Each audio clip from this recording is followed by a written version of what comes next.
My mother-in-law casually broke the news to me, leaving me stunned. We're going to be living together now. We remodeled the house into a duplex for convenience. Oh, and since the property is in your name, Emma, could you cover the $80,000 remodeling bill? Both my mother-in-law and husband laughed as if they'd won something. Seeing this, I felt determined to confront them with the truth, a truth even my husband didn't know, along with some solid evidence. I'm Emma Davis, 26 years old. I live in a peaceful, nature-filled area a bit away from downtown. I work an office job and enjoy drawing illustrations as a hobby. Recently, I've been uploading my drawings on social media and love reading the comments I get every day. My husband, who is 3 years older than me, and I are living happily in an old farmhouse that we bought after getting married, but since our wedding, there's been a monthly visitor to our home who always gives me a headache. Bang, bang.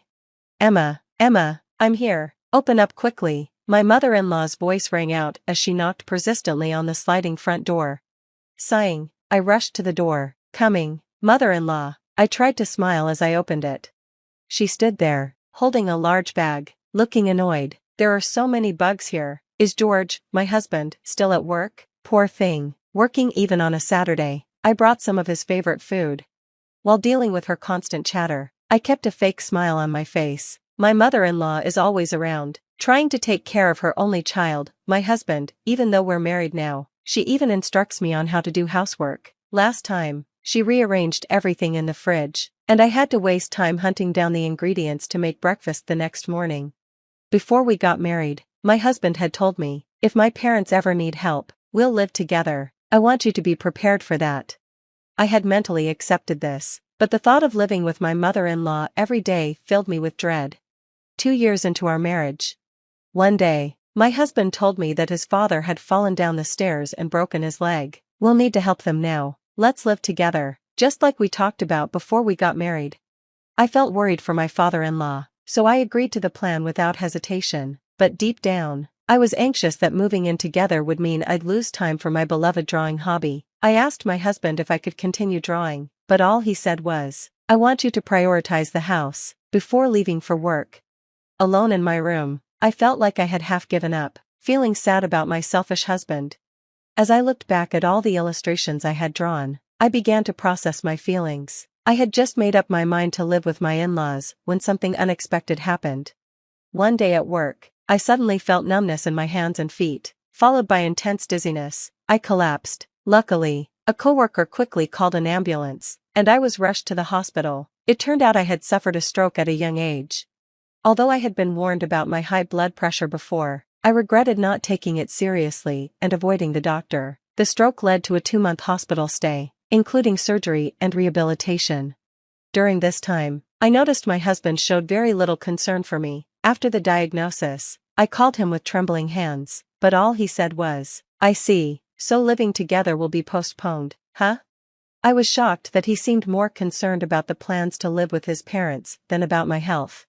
Since my father-in-law was still in the hospital with a broken leg, there was no immediate need to worry about caregiving. This was a small relief, allowing me to focus on my recovery. We also didn't have children, so I didn't have to worry about them either. Still, the thought of my mother-in-law's frequent comments, I want to see my grandchild soon, popped into my mind. Trying to shake off the thought, I reached for my sketchbook.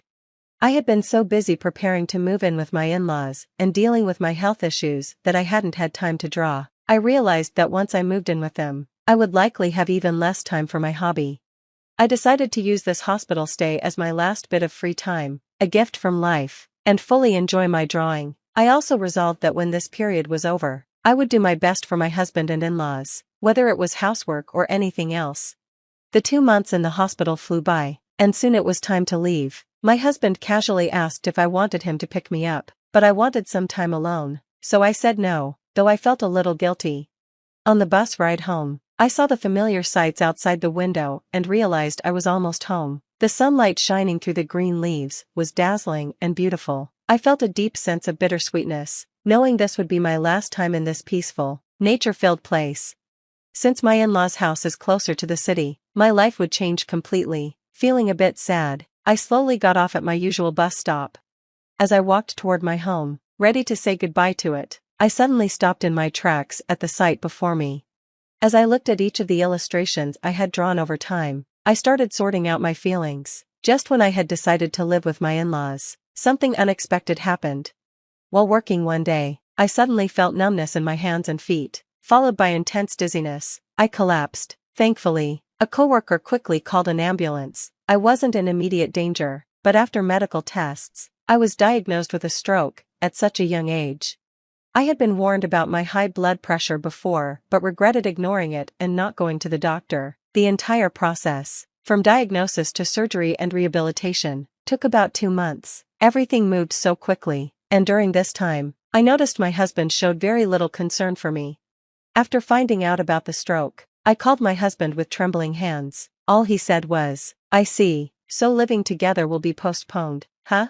I was shocked that he seemed more concerned about the future plans with his parents than about my health. Since my father-in-law was still in the hospital with his broken leg, we didn't have to worry about caregiving right away, which allowed me to focus on my recovery, and since we didn't have kids, that wasn't a concern either. My mother-in-law's usual comment, "I want to see my grandchild's face soon," popped into my head. Trying to push that thought away, I picked up my sketchbook. I had been too busy preparing to move in with my in-laws and dealing with my health issues to enjoy my favorite hobby, drawing. Once I started living with them, I knew I'd have even less time for it. So, I decided to treat my hospital stay as the last bit of free time I had, a gift from life, and I chose to enjoy drawing as much as I could. I promised myself that when this was over, I would do my best for my husband and in-laws, whether it was housework or anything else. The 2-month hospital stay flew by, and soon it was time to leave. My husband casually asked if I wanted him to pick me up, but I wanted some time to myself, so I said no, feeling a bit guilty. On the bus ride home, I watched the familiar scenery outside the window and realized I was almost home. The sunlight shining on the green leaves was bright and beautiful, filling me with a bittersweet feeling. I thought to myself, this is goodbye to this peaceful, natural place. Since my in-laws' house is near the city, my life would change drastically. Feeling a little sad, I slowly got off the bus at my usual stop. As I walked toward the home I was soon going to leave behind, I suddenly stopped in my tracks at the sight in front of me. The phrase, "just remodeled it into a duplex," kept replaying in my mind. My mother-in-law had always interfered in our lives, but I never expected her to remodel the house without my permission. Weren't we supposed to move into my in-laws' house near the city? Every time my mother-in-law visited our old house, she complained about the bugs and the walk from the station. So why remodel this place? A lot of things had clearly changed. Then, with the TV off, my mother-in-law whispered to me with a grin, "The remodeling cost a bit. I believe the house title is under your name. Michelle, could you handle the payment?" Her voice had no trace of apology. "It's $80,000, she added with a deeper smile. Those words hit me like a punch. I was stunned, my legs trembling, and I couldn't even reply. As I stared at her in disbelief, my husband quietly entered the room. I rushed to him, hoping he'd take my side. I told him what my mother-in-law had said, clinging to a desperate hope for his reaction. But all he said was, "That sounds about right. Take care of it, will you?" That cold response confirmed what I already knew about him. When I had collapsed from a stroke, he was more concerned about living arrangements than my health. He always obeyed his mother, no matter what. If she said green meant stop, he would stop. If she said red meant go, he would go. My frustration and resentment towards him grew stronger. I was done with this family. I looked at him and said, "George, I'm going to divorce you. And Cecilia," I turned to my mother-in-law, "you can handle the renovation costs on your own." I turned to leave the room, but they weren't going to let me go so easily. "I've lost interest in you anyway, so it's no big deal, but remember, the house is in your name, Emma, so you have to pay," my husband said. "Yes, feel free to leave, but make sure you settle your debts first," my mother-in-law added smugly. I couldn't believe how selfish they were being. I sighed, refusing to turn around, knowing they were probably grinning in victory. Standing tall, I replied, "You keep saying the house is in my name, George, but did you forget? I transferred the ownership to you."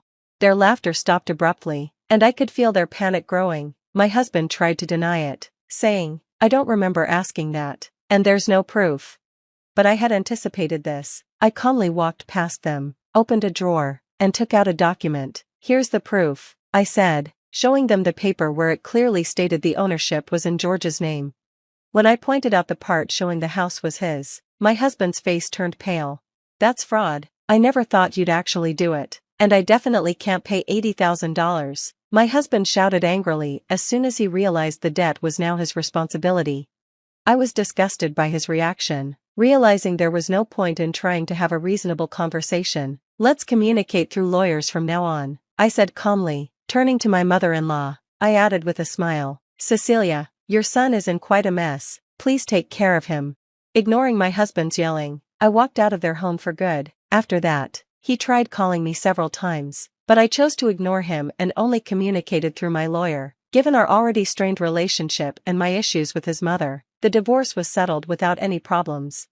My husband had kept insisting that the change of ownership of the house was fraud. However, since we had agreed to it when we got married 2 years ago, my lawyer assured me it was neither fraud nor illegal. With that reassurance, all my doubts disappeared. It turned out that they had planned for me to pay the entire remodeling cost as soon as I was discharged from the hospital. They had hoped to trap me right after my surgery and recovery, but in the end, since the house was in my husband's name, he was the one responsible for the payment. He had essentially trapped himself. On top of that, I was awarded alimony after our divorce. My husband, now facing an amount of debt he could never hope to pay, was left desperate. He may have borrowed money from dangerous sources, but that wasn't my problem anymore. Amid all the chaos, I received an apology from my father-in-law, Bob, who was still in the hospital with a broken leg. He said he was sorry for the actions of his wife and son. Although it seemed Bob wasn't directly involved, he had ignored the situation for 2 years, just like my cold and uncaring husband. After briefly replying to Bob's message, I decided to cut all ties with that family and start a new chapter in my life.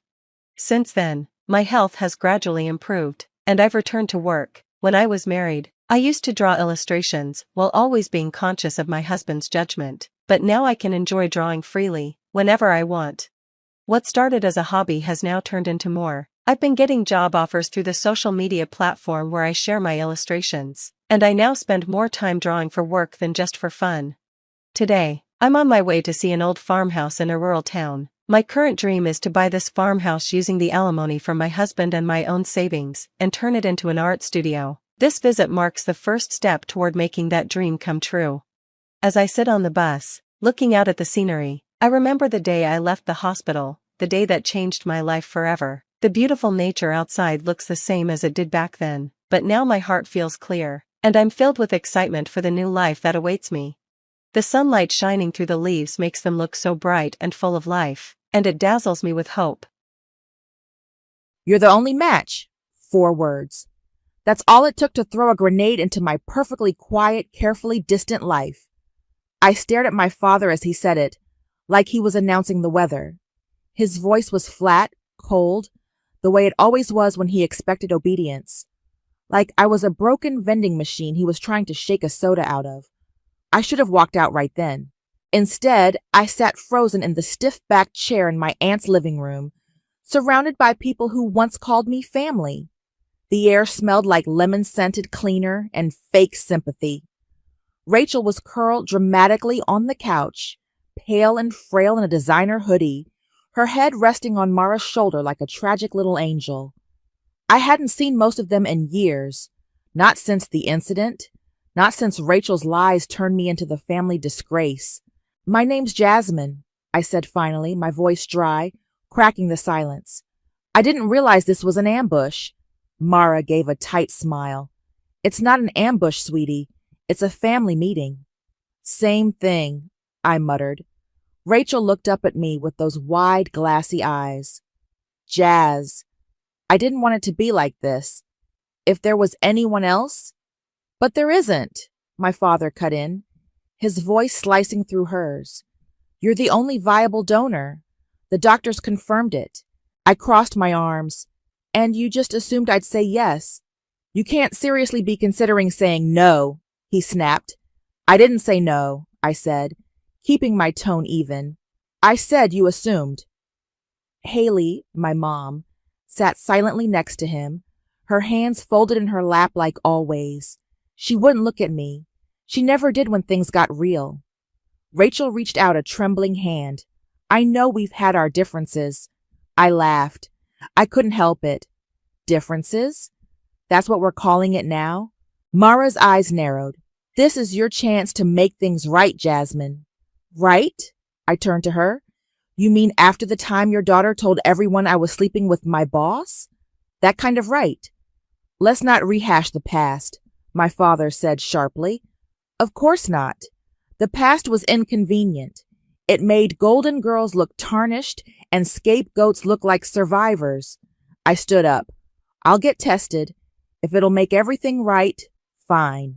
Rachel's face lit up. She actually smiled. Thank you. I didn't say I was donating, I interrupted. I said I'd get tested. My father's jaw clenched. Don't play games, Jasmine. Oh, I'm not, I said, turning to leave. I'm just finally learning how to play yours. I walked out before anyone could say another word. My heart was pounding, but my face stayed calm. I'd practiced that look for years. They thought I was agreeing. They thought they'd won. They had no idea. I'd seen this moment coming for years. The message came 2 days before. A group text from Mara. Family dinner Sunday. Important discussion. Please be there. No explanation. No subject.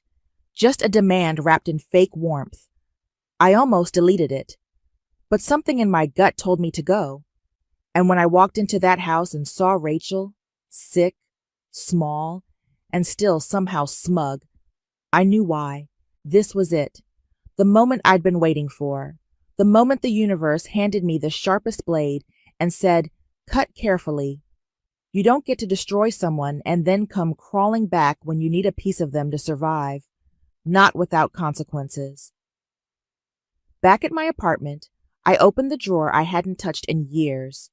Inside were old journals, medical records, therapy notes, a USB drive, a printed email thread, a folded letter from my licensing board, dated 6 years ago. All of it. Everything they thought I'd buried. I sat on the floor and spread it out like a puzzle. My hands were steady. My breath was calm. They wanted me to save her. To be the good daughter, the forgiving cousin, the sacrificial lamb. I'd play the part. I'd smile. I'd nod. I'd let them think they'd broken me enough to comply. But I wasn't broken. I was just waiting. Waiting for the day the girl they called unstable, dramatic, a liar, was the only one who could save them. And chose not to. Not with a scream, not with a scene, but with silence, with truth, with receipts. Because revenge doesn't have to be loud. Sometimes it's just surgical. Jasmine? I looked up from the clipboard I'd been filling out. A woman in a navy blazer stood in the doorway of the transplant evaluation office. She had kind eyes but a no-nonsense posture. I'm Dr. Bennett. You ready? I nodded and stood, smoothing the wrinkles out of my jeans. She led me down a quiet hallway, past a row of closed doors. The walls were a soft beige, the kind that hospitals love, neutral, forgettable.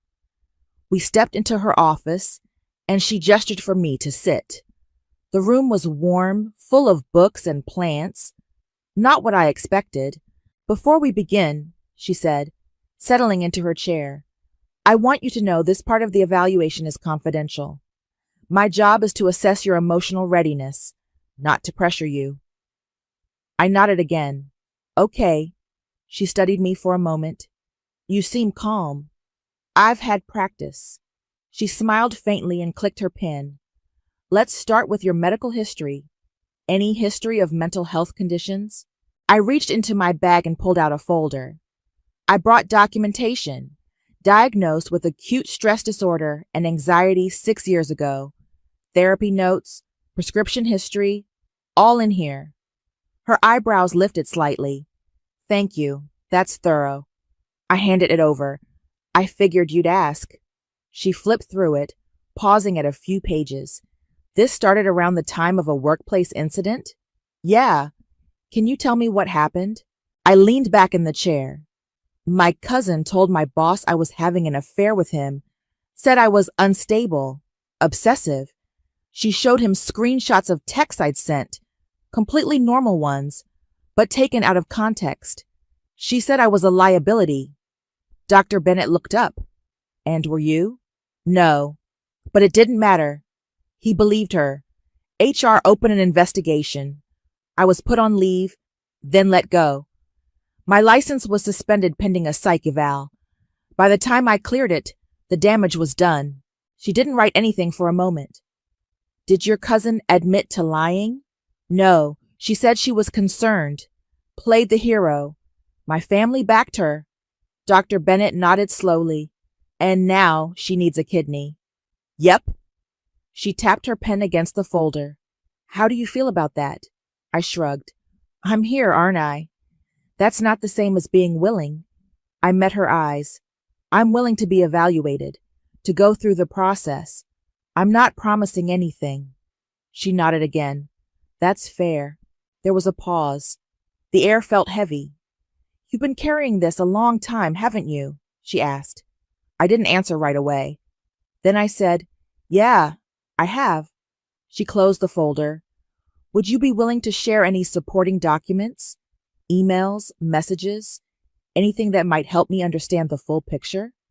I smiled faintly. Of course. I kept everything. That night, I dug through an old hard drive. It took me an hour to find the folder, labeled Do Not Open. Inside were screenshots, emails, therapy logs. I printed them out, one by one. There was one email I stared at for a long time. From Rachel to Charlie, my boss at the time. She's obsessed with you. I'm worried. She's not well. My hands curled into fists. I slid it into the envelope and kept going. At our next session, I handed Dr. Bennett the envelope. These are the emails, I said, and a few text threads. You'll see how she twisted things. She took it without a word, flipping through the first few pages. I also included a letter from my therapist. She's retired now, but she gave me permission to share it. Dr. Bennett nodded. Thank you. This is helpful. She paused, then looked up. Can I ask why you're going through with the evaluation? I tilted my head. Wouldn't you want to know if the person who ruined your life ever paid for it? She didn't respond to that, just wrote something down. A few days later, I was walking to my car when my phone buzzed. A text from an unknown number. Hey, it's Rachel. Just wanted to say thank you again. I know this can't be easy. I really appreciate you putting the past behind us. I stared at the screen. My thumb hovered over the keyboard. Instead of replying, I opened my voice memos. There was one from years ago, buried deep in the archive. I'd forgotten I had it. Rachel's voice, laughing. She thought she was so perfect. Little Miss Therapist. I just wanted to knock her down a peg, and it worked. I sent it to Dr. Bennett. No message, just the file. A minute later, I got a reply. Received. Thank you. I sat in my car for a long time. I wasn't angry, not anymore. I was ready. And Rachel? She had no idea what was coming. The first post came from Mara. So proud of my niece Jasmine for stepping up in a time of need. Family is everything. Chop, gratitude. From Toss, selfless love. Then Rachel shared a filtered selfie from her hospital bed, IV in her arm, looking like a sainted martyr. Some angels don't have wings. They have courage. Thank you, Jasmine. You're giving me hope again. I nearly dropped my phone, laughing. Within hours, my inbox flooded with messages from people I hadn't heard from in years. Old classmates, neighbors, even a former coworker who once called me emotionally unstable to my face. So brave of you. We knew you had a good heart. It takes a big person to forgive. It was like watching people clap for a play they didn't realize was a tragedy. Then came the casserole. Mom showed up at my door with it wrapped in foil, her eyes darting like she was afraid someone would see her. I thought you might not be eating well, she said, stepping inside before I could say no. You've lost weight. I took the dish and set it on the counter. You didn't come here for that. She looked down. Your father wants you to be prepared. There might be media attention. I turned around slowly. Media? She winced. Rachel's story is gaining traction. A few local outlets reached out. Alan thinks you should have a statement ready. Something simple. Gracious. I stared at her. You want me to play the hero for the same people who called me crazy? She flinched. That was a long time ago. No, it wasn't, I said. It still happens every time I walk into a room and someone whispers. She sat down at the kitchen table, folding her hands like she was praying. Jasmine, this could be your chance to start over. I leaned against the counter. Ever wonder why I didn't sue you all for believing lies without asking me once? She didn't answer. I opened the fridge, shoved the casserole in, and shut the door.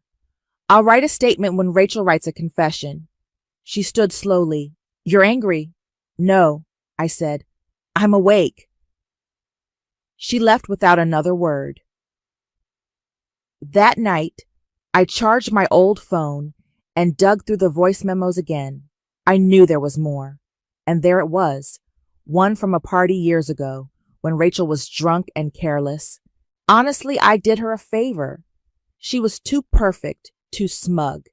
She needed to be knocked down. And Charlie, please. He was never into her. I just gave him an excuse.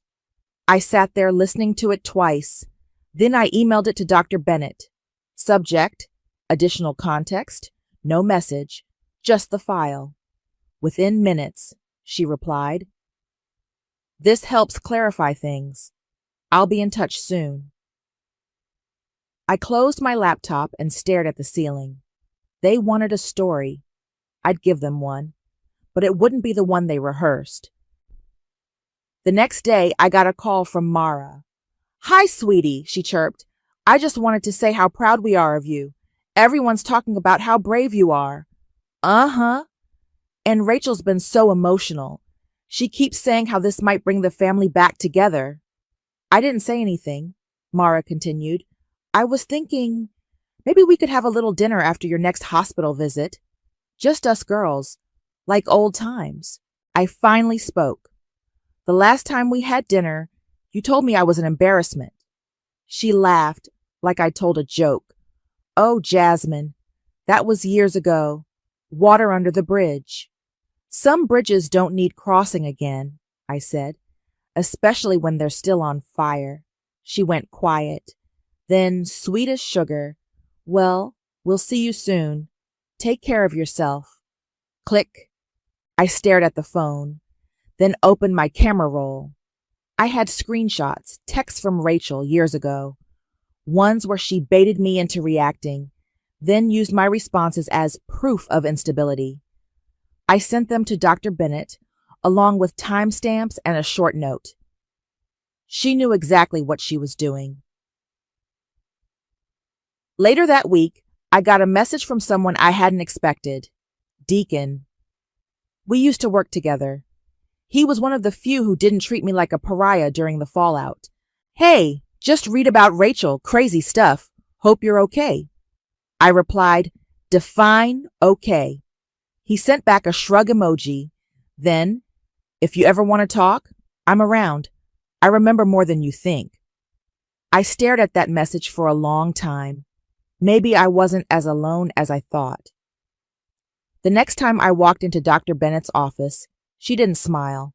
Jasmine, she said, closing the door behind me, I've reviewed everything you sent. I also listened to the recordings. I nodded. And? She sat across from me. This changes things. I'm going to request a family counseling session before we proceed further. Why? Because I have concerns about your emotional safety, about the pressure being placed on you. I raised an eyebrow. So I'm not the crazy one? She gave me a look. You never were. I let out a breath I didn't know I'd been holding. She leaned forward. There are inconsistencies in Rachel's narrative. I need to explore them, formally. I nodded slowly. This was it. The beginning of the unraveling, and all I had to do was keep telling the truth. Rachel showed up to the counseling session in full performance mode, hair curled, makeup flawless, a silk scarf draped around her neck like she was auditioning for a Hallmark tragedy. "Hi, Jazzy," she said with a soft smile, sliding into the chair across from me.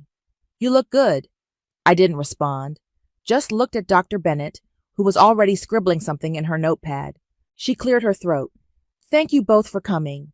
This session is to explore any unresolved issues that might impact the transplant process. Honesty is important." Rachel folded her hands in her lap, all innocence. "Of course. I'm just so grateful we're even here. I know we've had bumps." "Bumps," I repeated. She nodded, eyes wide. "But I've grown so much since then. Haven't we all?" Dr. Bennett looked at me. "Jasmine, is there anything you'd like to say?" I leaned back in my chair.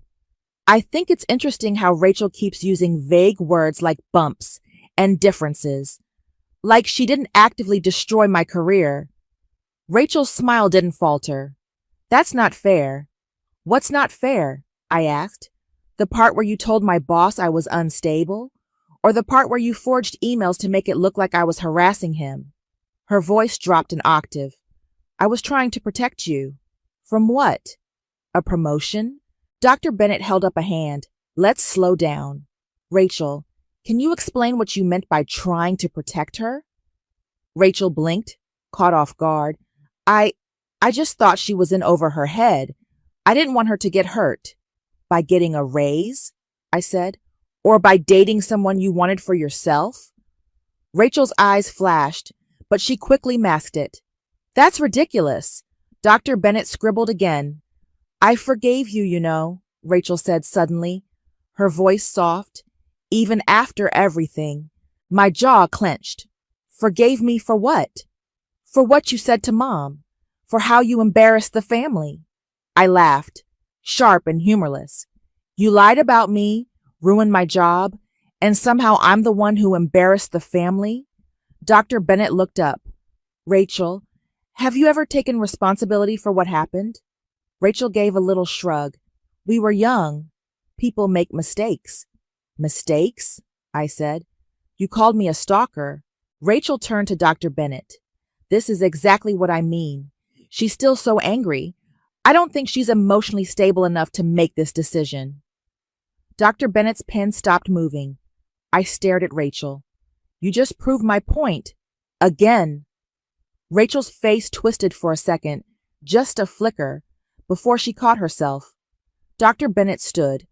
"I think we're done for today." Rachel looked startled. "That's it?" Dr. Bennett didn't answer her. She turned to me. "Jasmine, can you stay a moment?" Rachel hesitated, clearly wanting to protest, but Dr. Bennett gave her a look that shut her up.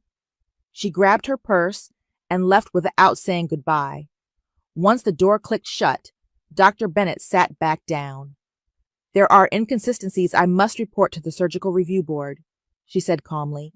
I raised an eyebrow. "Like what?" "Rachel's behavior, her inability to acknowledge harm, the manipulation. It raises ethical concerns about coercion." I didn't say anything. She continued, "I'm not saying this ends the process, but it changes it. Significantly." I nodded. "Good." She leaned forward. "You've been incredibly composed through all this, but I want you to know, you don't have to be." I looked at her. "If I let myself feel everything, I'd never stop." She nodded slowly. "Then let me carry some of it for you." I exhaled. For the first time in years, I felt seen. Later that night, I got a text from Rachel. "Wow, you really made yourself the victim in there. Classic." Then another one. "You think you're smarter than me? You're not. You're just bitter." I didn't respond. I forwarded the messages to Dr. Bennett. No caption, just proof. The next morning, I walked into the kitchen to find my dad at my table, drinking coffee from my mug. I froze. "How did you get in?" "Your mother let me in," he said without looking up. "We need to talk." I crossed my arms. "About what?" He set the mug down. "You're sabotaging this." I raised an eyebrow.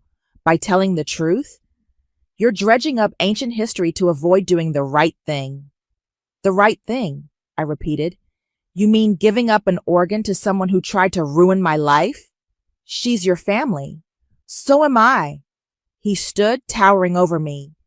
You've always been difficult. Always needed to be the victim. I stepped closer. And you've always needed a scapegoat. I just stopped volunteering. He clenched his jaw. You'll regret this. I smiled. No, you will. He stormed out, slamming the door behind him. I stood there, heart pounding, but steady. Dr. Bennett was right. I didn't have to be composed, but I was, because I was finally in control. The ethics board meeting was scheduled for 10 a.m. on a Wednesday. By 10:17, I was medically disqualified as a donor. Dr. Bennett's report was clear. Due to the psychological trauma inflicted by the recipient, proceeding with the transplant would pose significant emotional risk to the donor. Recommendation: disqualify on ethical grounds. I didn't cry. I didn't smile either. I just sat in the hallway outside the hospital's transplant wing, staring at the wall while the news settled like dust. My phone buzzed. A text from Mom. Call me. Your father is livid. I put it face down on the seat beside me.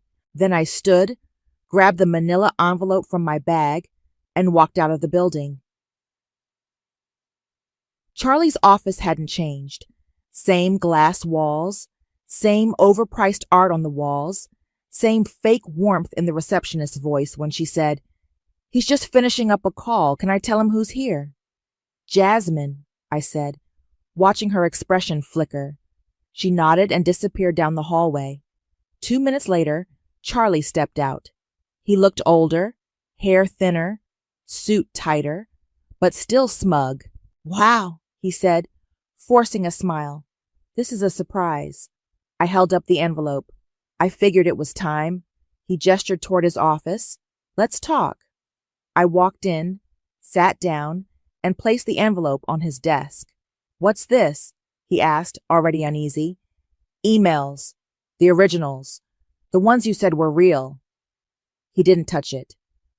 "I don't know what you're trying to—" "She forged them," I said. "You knew. You used them anyway." He leaned back. "That's a serious accusation." "I have timestamps, IP logs, the voice memo of her bragging about it." "Want to hear it?" He swallowed. "Why now?" "Because Rachel needs a kidney," I said, "and everyone's acting like I'm the villain for not handing one over." He looked away, jaw tight. "You don't understand the pressure I was under. HR was breathing down my neck. She came to me crying, said you were unstable. And you didn't think to ask me?" "I was protecting the company." I stood. "No, you were protecting yourself." He looked up. "Are you going to go public with this?" I picked up the envelope and slid it back into my bag. "Did I say that?" He blinked. "Then what do you want?" "I want you to remember this moment," I said, "when you realize the lies you used to climb are the same ones that could pull you down." I walked out without waiting for a response. That night, I met Deacon at a little coffee shop near my apartment. He was already at a table, nursing a tea. "Hey," he said, standing when he saw me. "You look intense." "Long week," I said, sitting across from him. He leaned forward. "I've been thinking about what you said, about Rachel." I nodded. "She dragged you into it too, didn't she?" He sighed. "She asked me to lie, said if I backed her up, it would help the family. I told her no. She stopped talking to me after that." "Why didn't you say anything?" "I was scared," he admitted. "And honestly, I thought no one would believe me." I looked at him. "Would you be willing to say it now? On paper?" He hesitated, then nodded. "Yeah, I owe you that." I pulled out my phone, and her employer might want to hear it too. His eyes widened. "You're not playing around." "No," I said. "Not anymore." The next day, I got the official letter from the hospital. Donor disqualified due to psychological risk stemming from unresolved family trauma. Alternative donors must be pursued. I read it twice, then forwarded it to Mara, Rachel, and my father. No message, just the facts. Within 5 minutes, my phone rang. It was Mara. You selfish little... I hung up. Then another call. Dad. Ignored. Then a text from Rachel. You think you've won? You're sick? You've always been sick. I stared at it, then typed, no. I'm just finally healed enough to say no. I didn't hit send. I deleted it. She didn't deserve a response. Later that afternoon, Deacon emailed me a signed statement. He'd CC'd the hospital and Rachel's employer. I read it 3 times. In 2018, Rachel approached me and asked me to corroborate a false narrative about Jasmine involving inappropriate workplace behavior. I declined. I now realize my silence contributed to the harm caused. I replied with 2 words, thank you. Then I sat back and let the dominoes fall. By the end of the week, Rachel's employer launched an internal ethics review. The transplant board closed her file and advised her to seek alternative donors. And me? I sat in my apartment, sipping tea, watching the sunset for the first time in years, without feeling like I was drowning. They wanted a kidney. I gave them consequences. Charlie called me the next morning. I let it ring. Then he emailed, please, can we talk? I'm not trying to make excuses. I just need to explain. I waited a full day before responding. Tomorrow, noon, same office. He was already pacing when I walked in. The blinds were drawn. His tie was loose. There were 2 coffees on the table. He'd guessed my order right. I didn't touch it. Jasmine, he said, voice low, thank you for coming. I sat down across from him. You have 10 minutes. He ran a hand through his hair. I panicked. Back then, HR was threatening to open a lawsuit. Rachel came to me with those emails, and I didn't question them. I should have. I know that now. You didn't just believe her, I said. You used it. You let them push me out. I was up for promotion, he admitted. They said if I handled it quietly, I'd get it. I was stupid and selfish. I leaned forward. And now? He sighed. Now I'm terrified you'll go public, that I'll lose everything. I stared at him. Did I say I would? No, he said quickly, but you could, and you'd be right to. I stood up. I didn't come here to threaten you. I came to remind you that people like me don't forget. He looked up at me. So what now? I picked up the coffee he'd bought me, took a sip, and set it down. Now, you live with it. Later that day, I met Deacon at the park. It was cold, but the sun was out, and the walking path was quiet. You okay? He asked, falling into step beside me. Better than I've been in years, I said. You? He gave a half smile. Still waiting for the fallout. She'll spin it, I said. She always does. Not this time, he said. I sent her boss a copy of my statement and the audio clip. There's not much to spin. I looked at him. That was brave, he shrugged. It was overdue. We walked in silence for a while. Then he said, I always wondered why you didn't fight back harder back then. I did, I said, just not in ways anyone could see. He nodded. You were always smart, scary smart. I smiled. That's what got me in trouble. He stopped walking. You think you'll ever forgive them? I looked out at the frozen pond.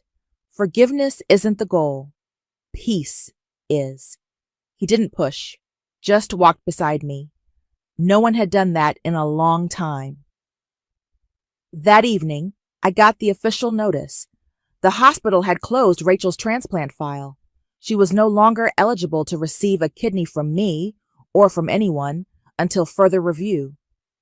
I forwarded the email to my mother. No message, She replied with a single line, "I'm sorry, I should have believed you." I stared at it for a long time.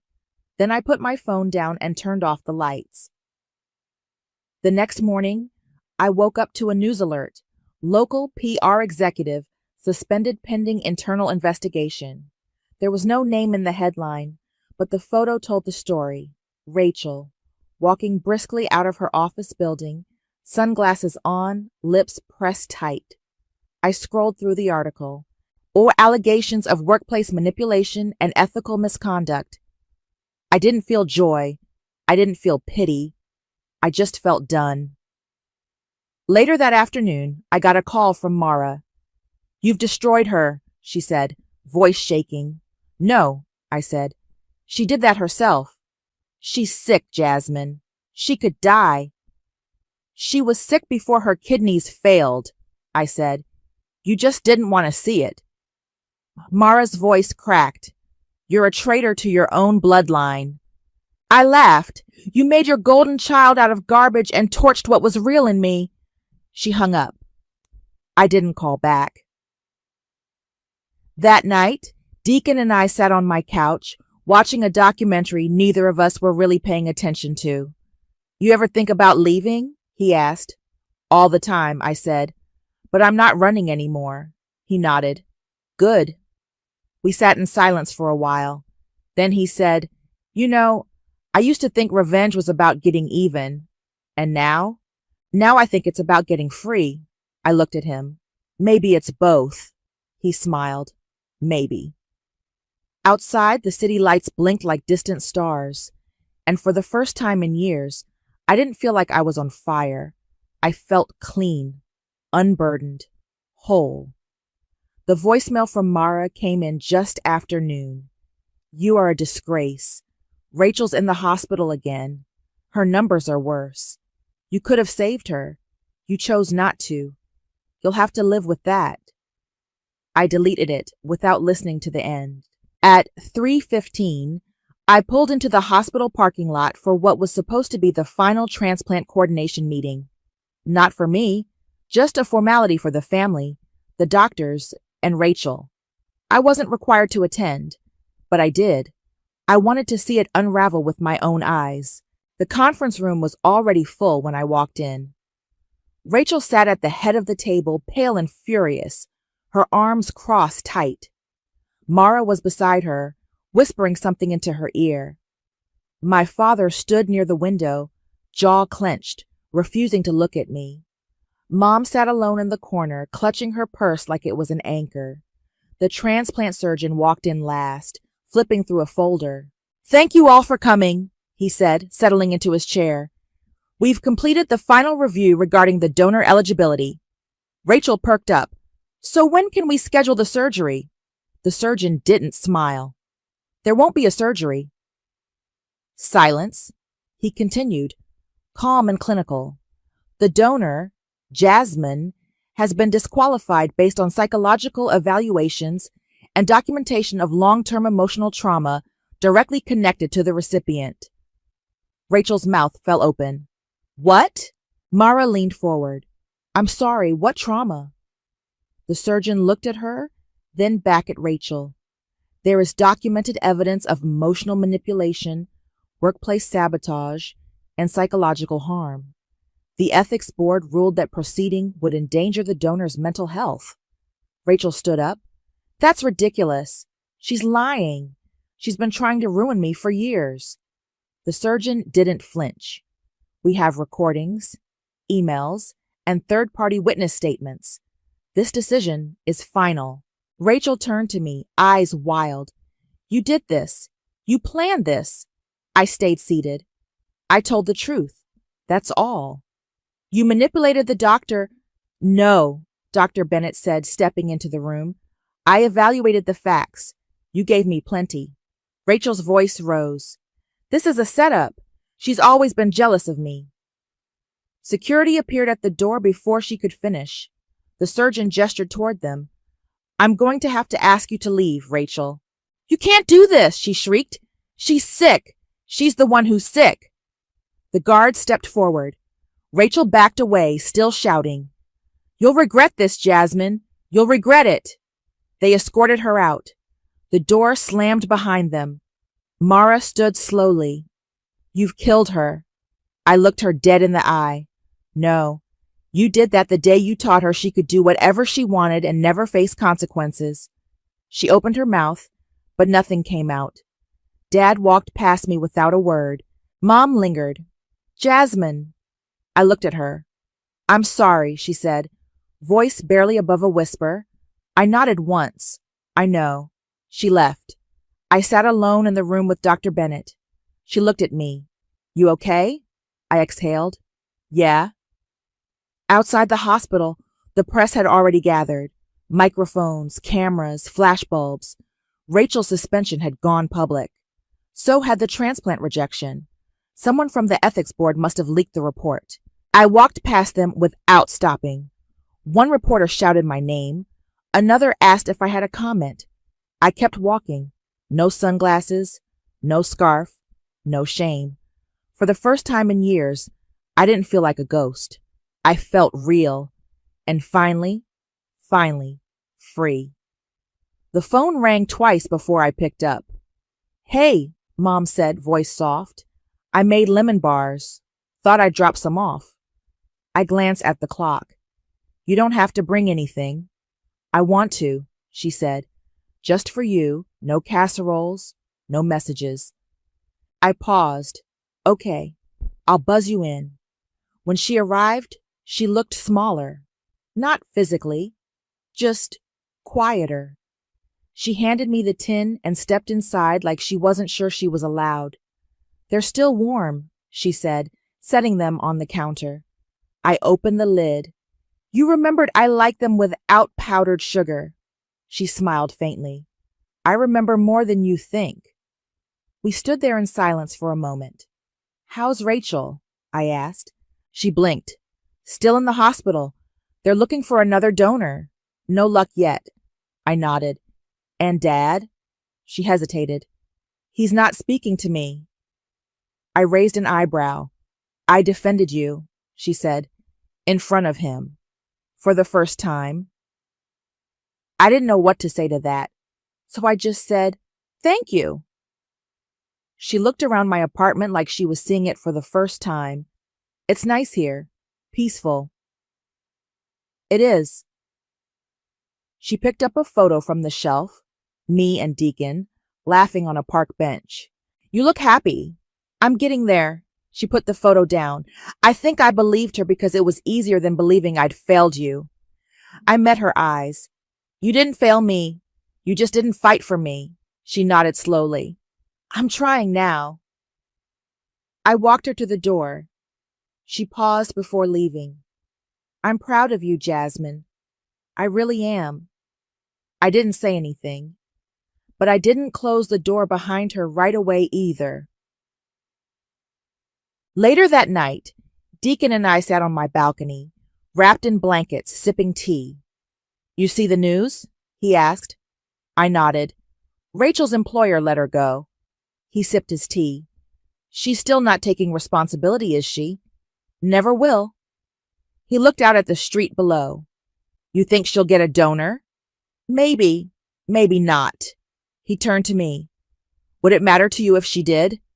I thought about it. No, not anymore. He nodded, then pulled something from his coat pocket. A folded piece of paper. What's that? He handed it to me. I wrote a letter to HR. Back then, I never sent it. I unfolded it.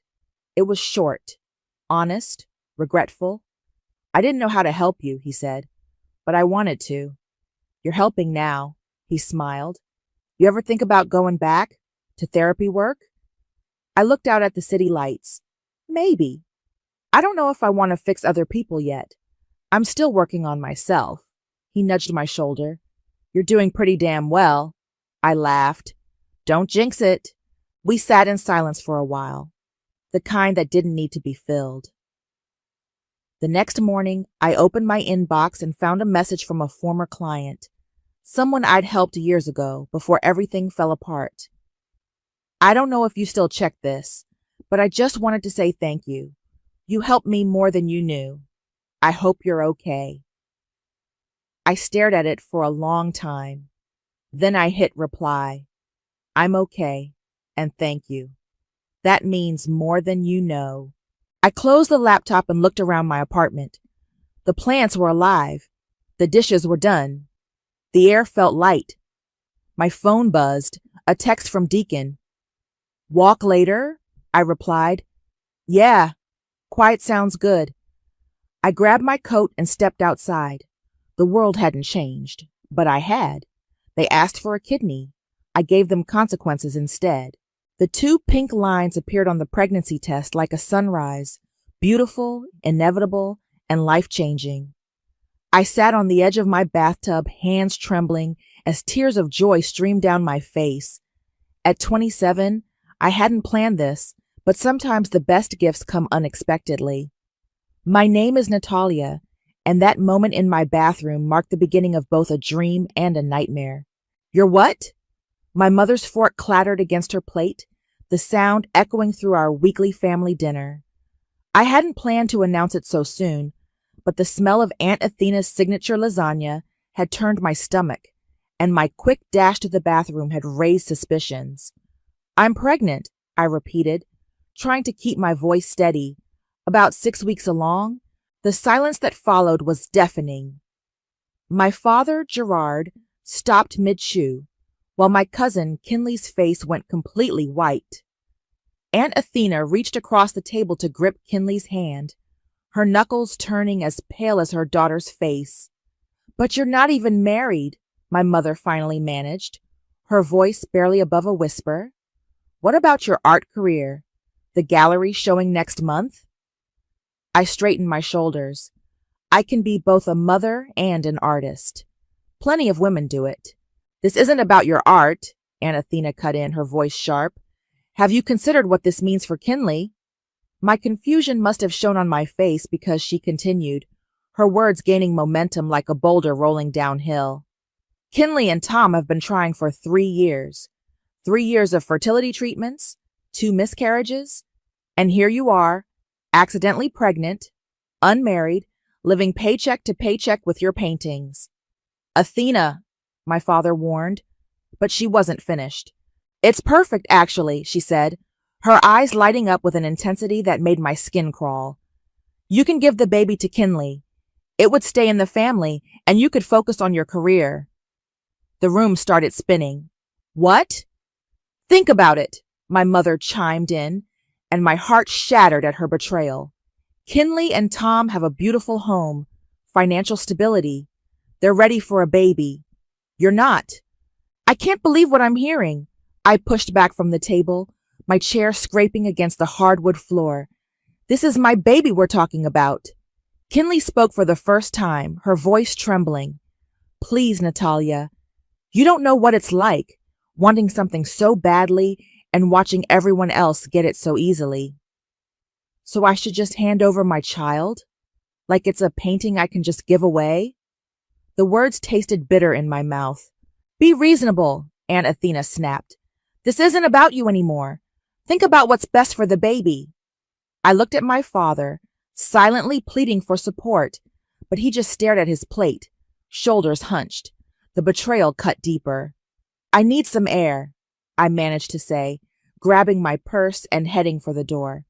Behind me, I could hear chairs scraping as people stood. Natalia, wait, my mother called. We're just trying to help. I spun around, one hand protectively covering my still flat stomach. Help? You want to help? Then try supporting your daughter instead of trying to give her baby away. You're being selfish, Aunt Athena declared, standing with her hands on her hips. This is a blessing in disguise. God works in mysterious ways, and he clearly meant for this baby to be Kinley's. The room fell silent again, but this time it was different. This silence felt like the moment before a storm breaks, when the air is charged with electricity and possibility. The only mysterious thing here, I said, my voice steady despite the trembling in my hands, is how you can stand there and claim to love me while trying to take my child away. This baby is mine, and if any of you try to change that, I swear I'll make you regret it. I walked out, slamming the door behind me. As I got into my car, my phone buzzed with a text from my best friend, Delaney. How did it go? I stared at the message, tears finally spilling over. How could I possibly explain that my family had just tried to claim my unborn child? That my mother had sided with them? That in the span of one dinner, everything I thought I knew about my family had been turned upside down? Another text came through. Want me to come over? I started the car, my hands still shaking, but my resolve growing stronger with each passing second. They thought I would just roll over and give up my baby. They had no idea what I was capable of. Yes, I texted back, and bring your phone. We need to record everything from now on. They want you to what? Delaney's voice rose so high it cracked. We sat cross-legged on my living room floor, surrounded by half-eaten containers of ice cream and tissues. Give my baby to Kinley, I repeated, the words still feeling surreal, like it's a Christmas present or something. That's insane. Delaney grabbed her phone and started typing furiously. I'm texting Jack right now. He's the best family lawyer in the city, and he owes me a favor. A lawyer? Isn't that a bit extreme? Delaney fixed me with a stern look.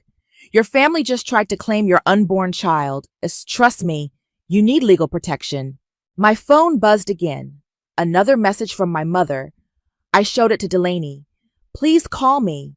We need to discuss this rationally. Kinley hasn't stopped crying. Block them, Delaney said firmly. All of them. At least until you talk to Jack. The next morning, I sat in Jack Nelson's office, nervously twisting a tissue in my hands.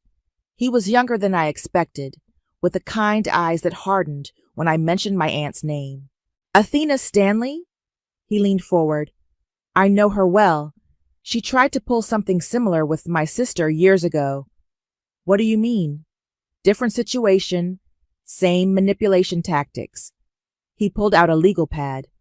Tell me everything that happened at that dinner, word for word, if you can remember. I recounted the conversation while Jack took notes, his frown deepening with each detail.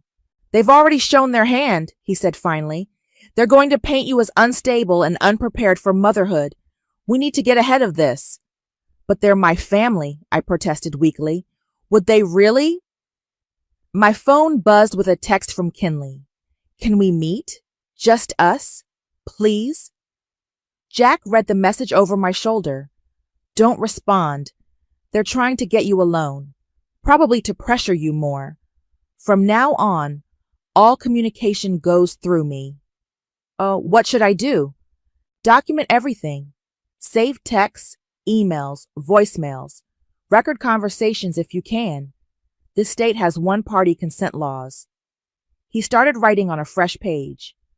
We'll also need to establish your stability, your income, living situation, support system. They'll try to use your art career against you, so we'll show how it makes you a perfect candidate for flexible parenting. My phone buzzed again. Aunt Athena this time. Your mother is heartbroken. How can you be so cruel? This could be God's plan. God's plan, I scoffed, showing Jack the message. More like Aunt Athena's plan. This is good, Jack said, taking a photo of the message with his phone. Keep them coming. Every manipulative text is evidence. Evidence of what? Emotional coercion. If they try anything legal, we'll be ready. He handed me a business card. I'm taking your case pro bono. The Stanleys need to learn they can't keep doing this to people.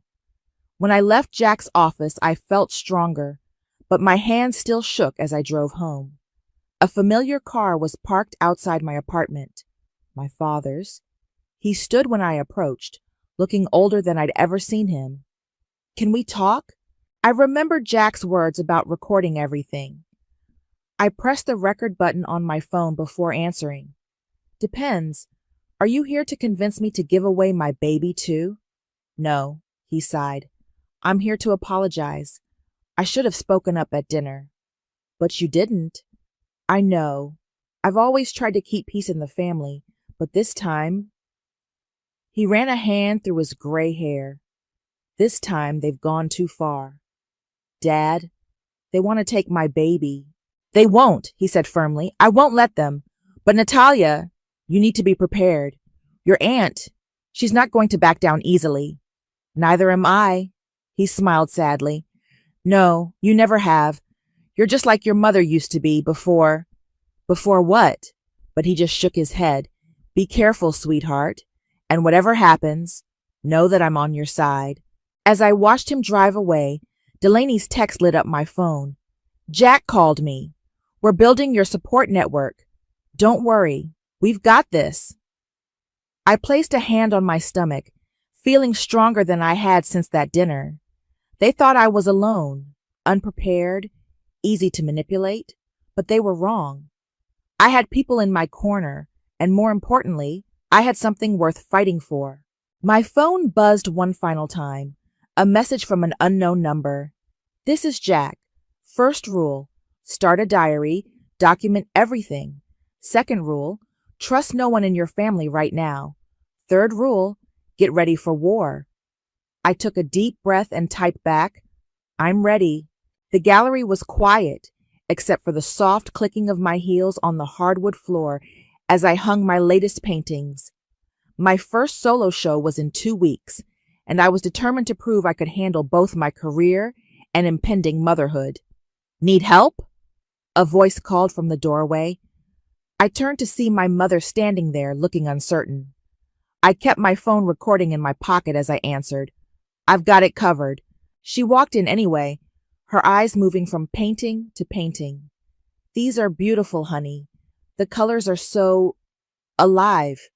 Why are you here, Mom? She wrung her hands together. I miss you, we all do. Maybe if we could just talk about giving away my baby? No thanks. You're not being fair, she said, her voice hardening. Kinley has been to 3 doctors this week. Her depression is getting worse. And that's my fault? I hung another painting with more force than necessary. What about my mental health? Does anyone care how I'm doing? Of course we do. That's why... She stopped abruptly, and I turned to face her. That's why what? She looked away. Nothing. Just... Athena found a wonderful adoption lawyer. He could draw up the papers. Get out! My voice shook with anger. Now! After she left, I called Jack. They're already talking to lawyers. Good, he said. Let them waste their money. How's the documentation going? I've recorded everything, like you said, but something's weird. My mom started to say something about why they're doing this, then stopped herself. Interesting. Keep digging. Family secrets have a way of coming out under pressure. That evening, I was sorting through old family photos for my documentation when I found it. A picture I'd never seen before. My mother, clearly pregnant, standing next to Aunt Athena, who was also pregnant. The date on the back made no sense. It was the year before I was born, and Kinley was already a year old in the picture. My hands trembling, I called my father. Dad, I found a photo. Mom and Aunt Athena, both pregnant, the year before I was born. How is that possible? The silence on the other end stretched so long I thought he'd hung up. Dad, I never wanted you to know, he finally said, his voice heavy. Your mother, she lost that baby. 7 months along. Athena had her baby a month later, but it didn't survive either. When your mother got pregnant with you the next year, Athena never really got over it. She always thought, well, it doesn't matter what she thought. Yes, it does, I insisted. Tell me, he sighed. She thought your mother didn't deserve another chance when she couldn't have one. She's been holding on to that bitterness for 27 years. The pieces clicked into place. And now, history's repeating itself. Kinley can't have a baby, and I'm pregnant. You didn't hear this from me, he said quietly. But yes, this isn't about what's best for your baby. This is about a decades-old grudge. I sent the recording of this conversation to Jack immediately. His response came quickly. This changes everything. Keep this quiet for now. It's our ace in the hole. The next day, Aunt Athena showed up at my gallery unannounced. We're family, she said, her voice sickly sweet. We shouldn't need lawyers. I kept my phone recording. Funny, Mom mentioned you already found one. Only to make things easier, to do what's right. Like you thought it was right to punish my mother all these years? She stiffened. What are you talking about? I know about the pregnancies, Aunt Athena, about your baby and Mom's loss, about how you've resented her ever since. The color drained from her face. Who told you? Does it matter? What matters is you're doing it again, using my baby to hurt my mother through me. You have no idea what you're talking about, she snapped, but her hands were shaking. This is about Kinley. No, it's about you. Your pain, your loss, your bitterness.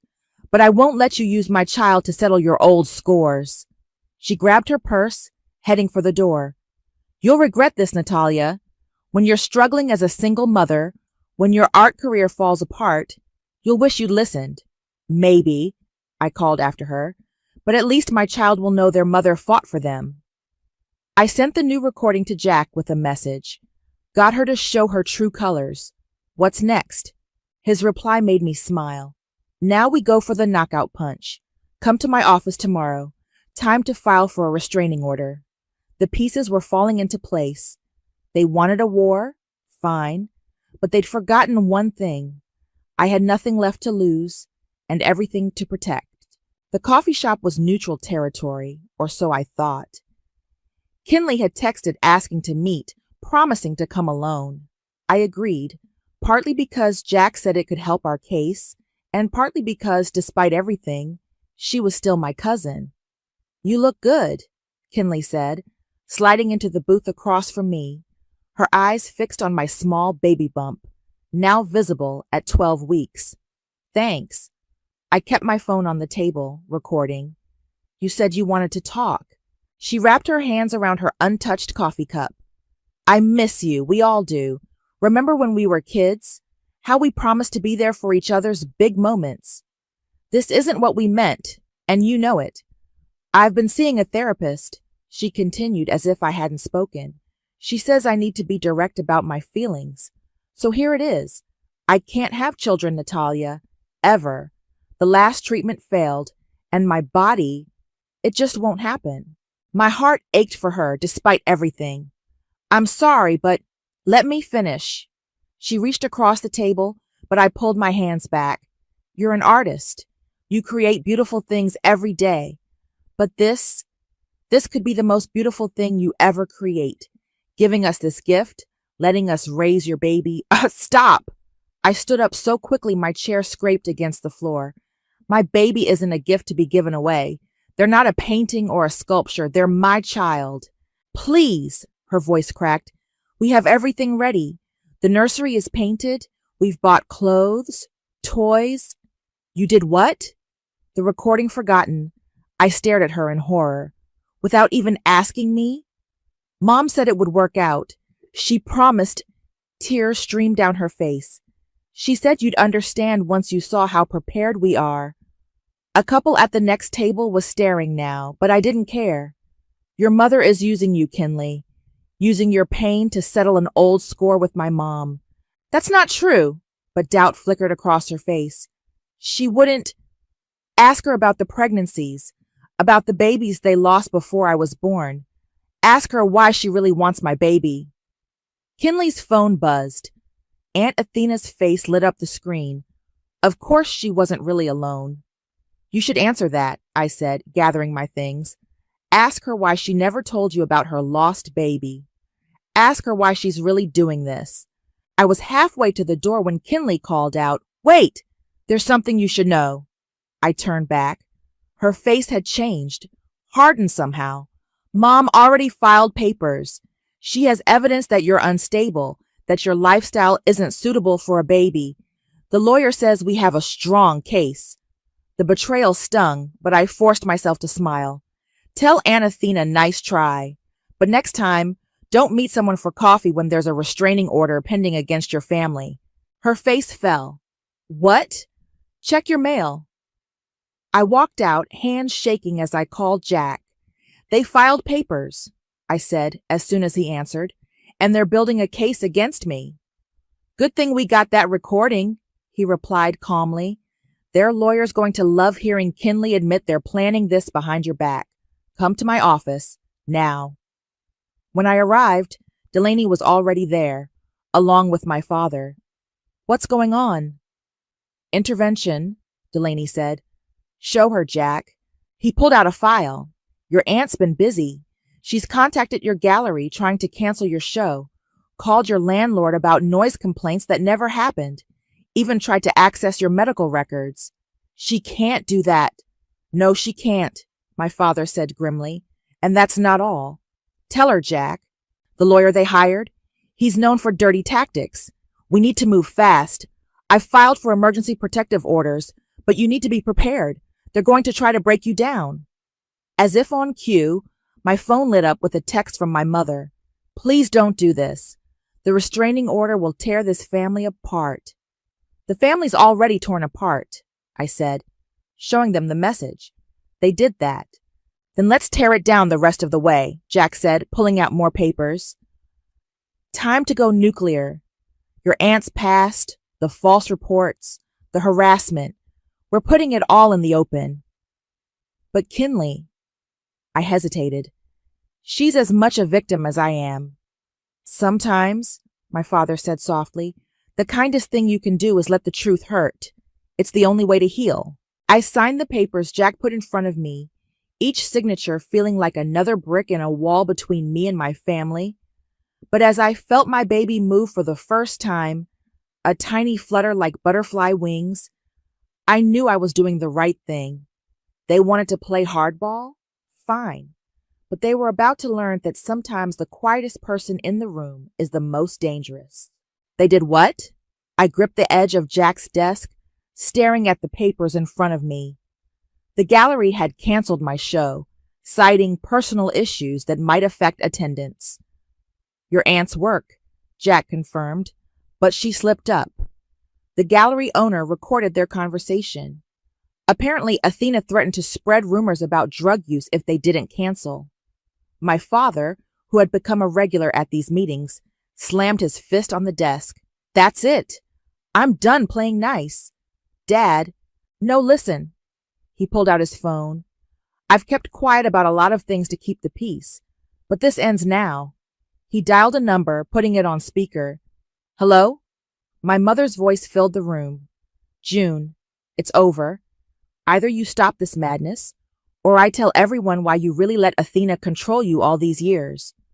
There was a sharp intake of breath. You wouldn't. Try me. Our daughter is 5 months pregnant, and you're letting your sister destroy her life, just like you let her destroy yours. That's different, is it? Tell her about the money, June. Tell her what Athena's been holding over your head for 27 years. The silence stretched so long I thought she'd hung up. Mom, the money was supposed to be yours, she finally whispered. Your grandmother left it for you, but there were medical bills after I lost the baby. Athena offered to help, but then she held it over me. Said if I ever went against her wishes, she'd tell everyone how I stole your inheritance. Jack was already taking notes. How much money are we talking about? Almost $500,000. The room spun. I grabbed the wastebasket just in time as morning sickness, apparently an all-day occurrence now, hit hard. That's blackmail, Jack said when I'd recovered, and now we have it recorded. My father helped me sit up. I'm sorry, sweetheart.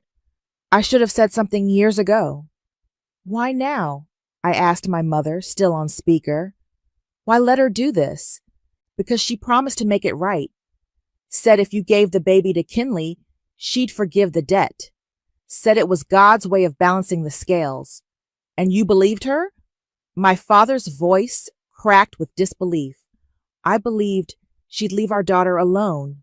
Mom was crying now, but she just keeps pushing. And now with the gallery, I can't do this anymore. I choose my daughter. Jack leaned forward. Mrs. Stanley, would you be willing to put that in writing? All of it? Yes, she said firmly. And I'll testify if needed. I should have protected you, Natalia. I'm so sorry. After she hung up, Jack was practically glowing. This changes everything. Financial coercion, blackmail, interference with business. We're not just looking at restraining orders anymore. We're looking at criminal charges. My phone buzzed. Aunt Athena. You think you've won? Wait until the judge hears about your mental state, your unstable income, the men you've dated. Speaking of men, my father interrupted, reading over my shoulder, maybe we should tell everyone about Thomas. Who's Thomas? I asked. Kinley's real father. He met my shocked stare.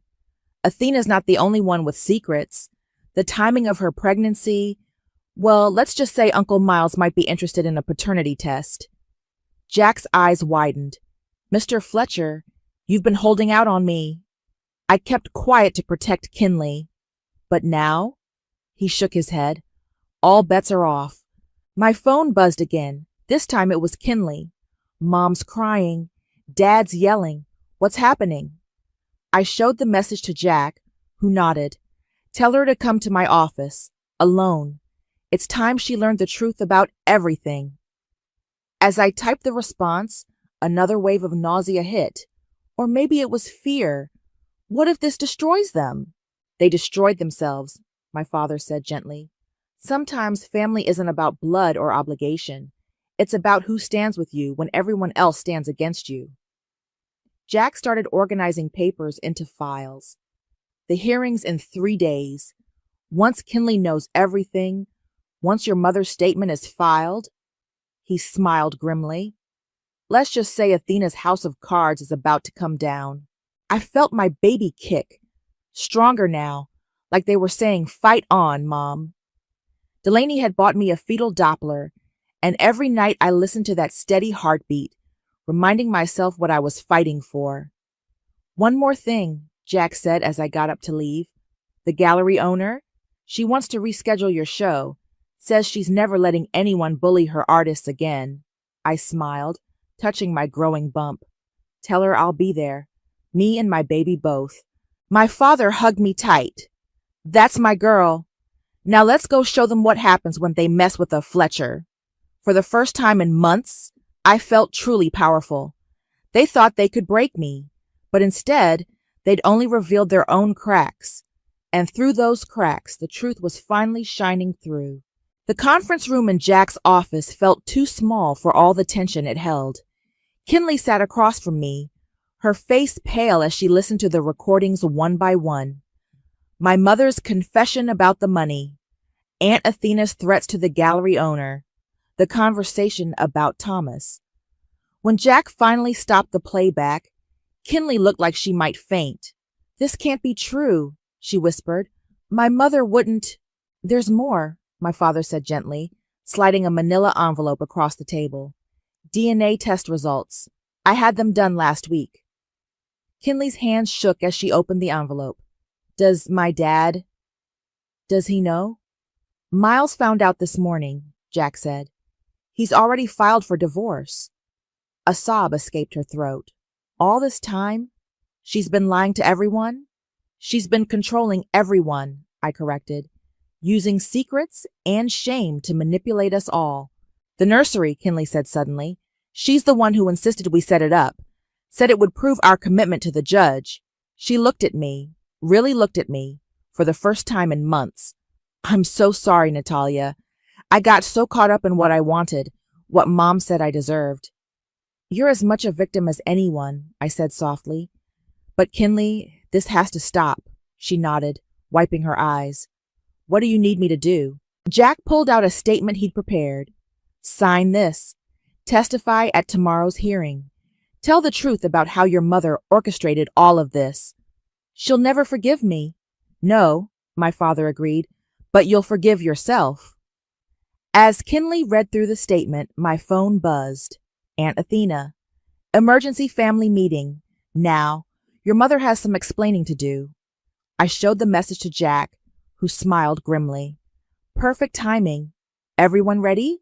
We arrived at my parents' house to find Aunt Athena pacing the living room, Uncle Miles sitting stone-faced in the corner, and my mother standing by the fireplace, looking stronger than I'd seen her in years. You, Aunt Athena spat when she saw me. This is all your fault. No, my mother said firmly. It's yours, and I'm done covering for you. After everything I've done for you, the money was my daughter's inheritance that you used to blackmail me, Mom finished.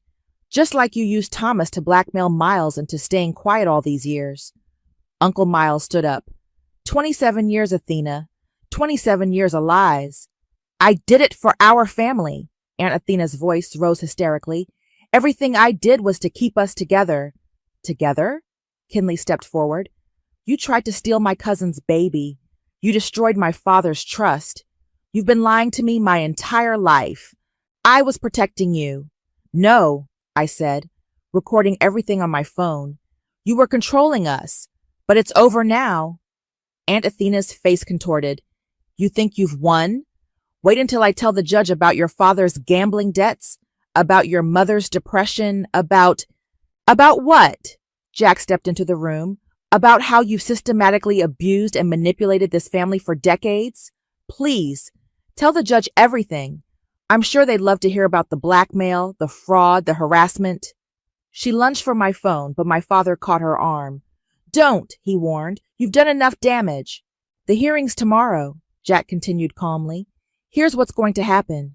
You're going to withdraw all claims to Natalia's child. You're going to sign a statement admitting to your actions. And you're going to stay away from this family. Or what?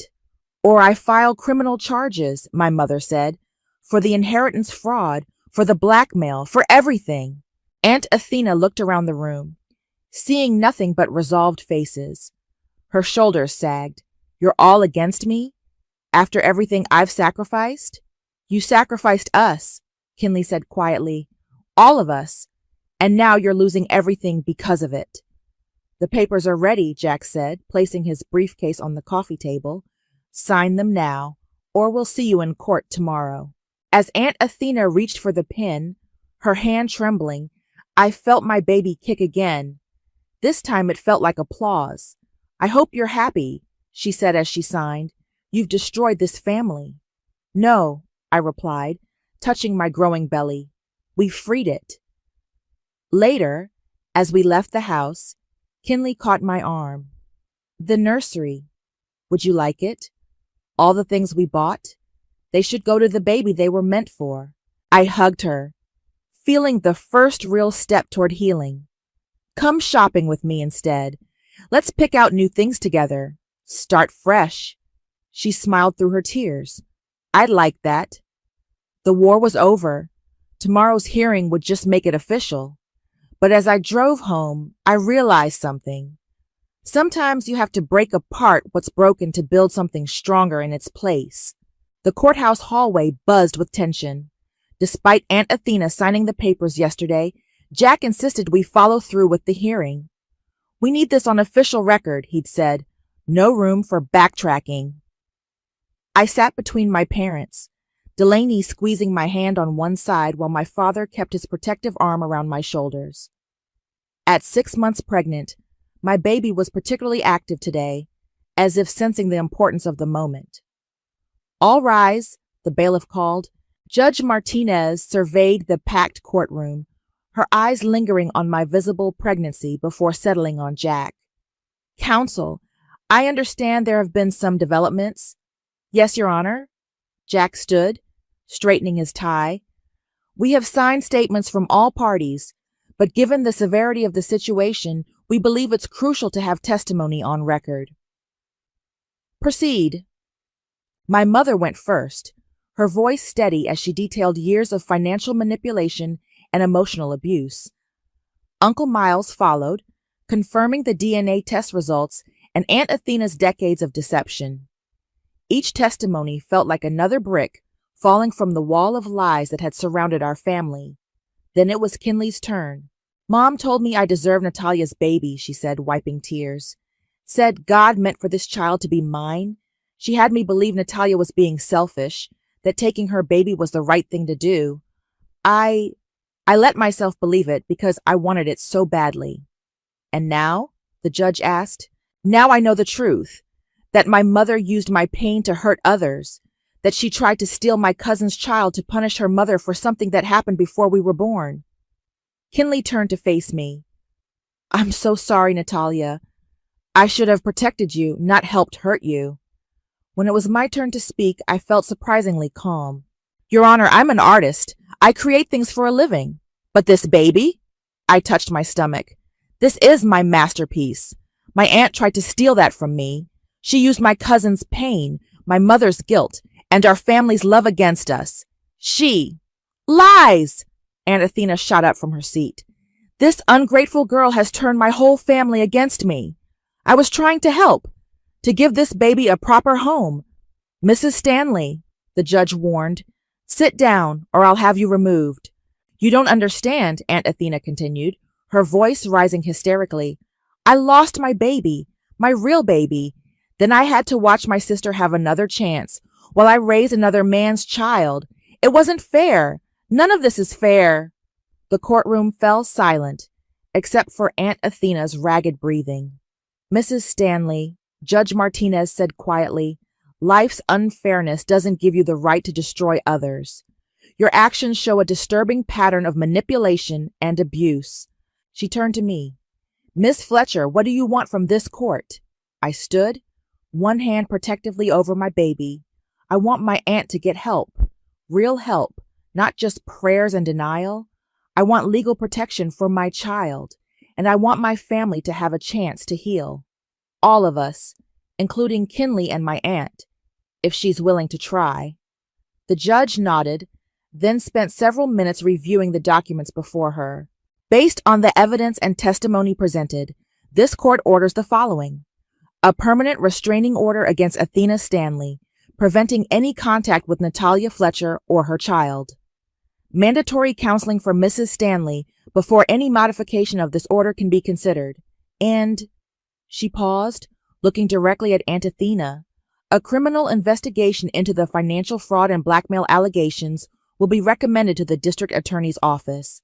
Aunt Athena collapsed into her chair while Uncle Miles quietly left the courtroom. Kinley moved to sit beside me, taking my free hand. Additionally, the judge continued, this court recognizes Natalia Fletcher's full and uncontested rights to her unborn child. Any further attempts to interfere with these rights will result in immediate criminal charges. Do all parties understand? The chorus of "Yes, Your Honor" was interrupted by Aunt Athena's quiet voice. I just wanted to make things right, she whispered, to fix what was broken. The only broken thing here, my mother said, standing, was what you did to this family. But we're fixing that now, without you. As we left the courthouse, Delaney hugged me tight. It's really over. Not quite, I said, watching Kinley hesitate by her car. Hey, cousin, still up for that shopping trip? Her face lit up. Really? Really, but this time we're buying aunt stuff, not mom stuff. She laughed through her tears, and for the first time in months, it felt like family again. Different, broken, but healing. My phone buzzed. A message from the gallery. Show opens next week. Theme, rebirth, ready? I looked at my family, the ones who stood by me, the ones finding their way back, even the empty spaces left by those who chose pride over love, and knew exactly what I would paint. Ready, I typed back. More than ready. It's perfect, Delaney whispered, standing beside me in the gallery. The centerpiece of my show was a massive triptych, 3 panels showing a family tree being torn apart by storms, then growing back stronger, with new branches reaching toward the light. You really put them in the painting, Kinley said, pointing to the subtle figures woven into the branches. All of us. Even her. I nodded toward the darker sections, where Aunt Athena's silhouette lingered in the shadows. She's part of the story, too. The gallery was packed for opening night. My father stood proudly by the entrance, greeting guests. My mother moved between the paintings, explaining the symbolism to interested buyers. Even Uncle Miles had come, standing quietly in the corner with a glass of wine. Sold, the gallery owner announced, placing a red dot beside the triptych. To an anonymous buyer. Anonymous? I raised an eyebrow at Jack, who was trying too hard to look innocent. What? I'm a lawyer. I appreciate good art, he grinned, especially art that tells the truth.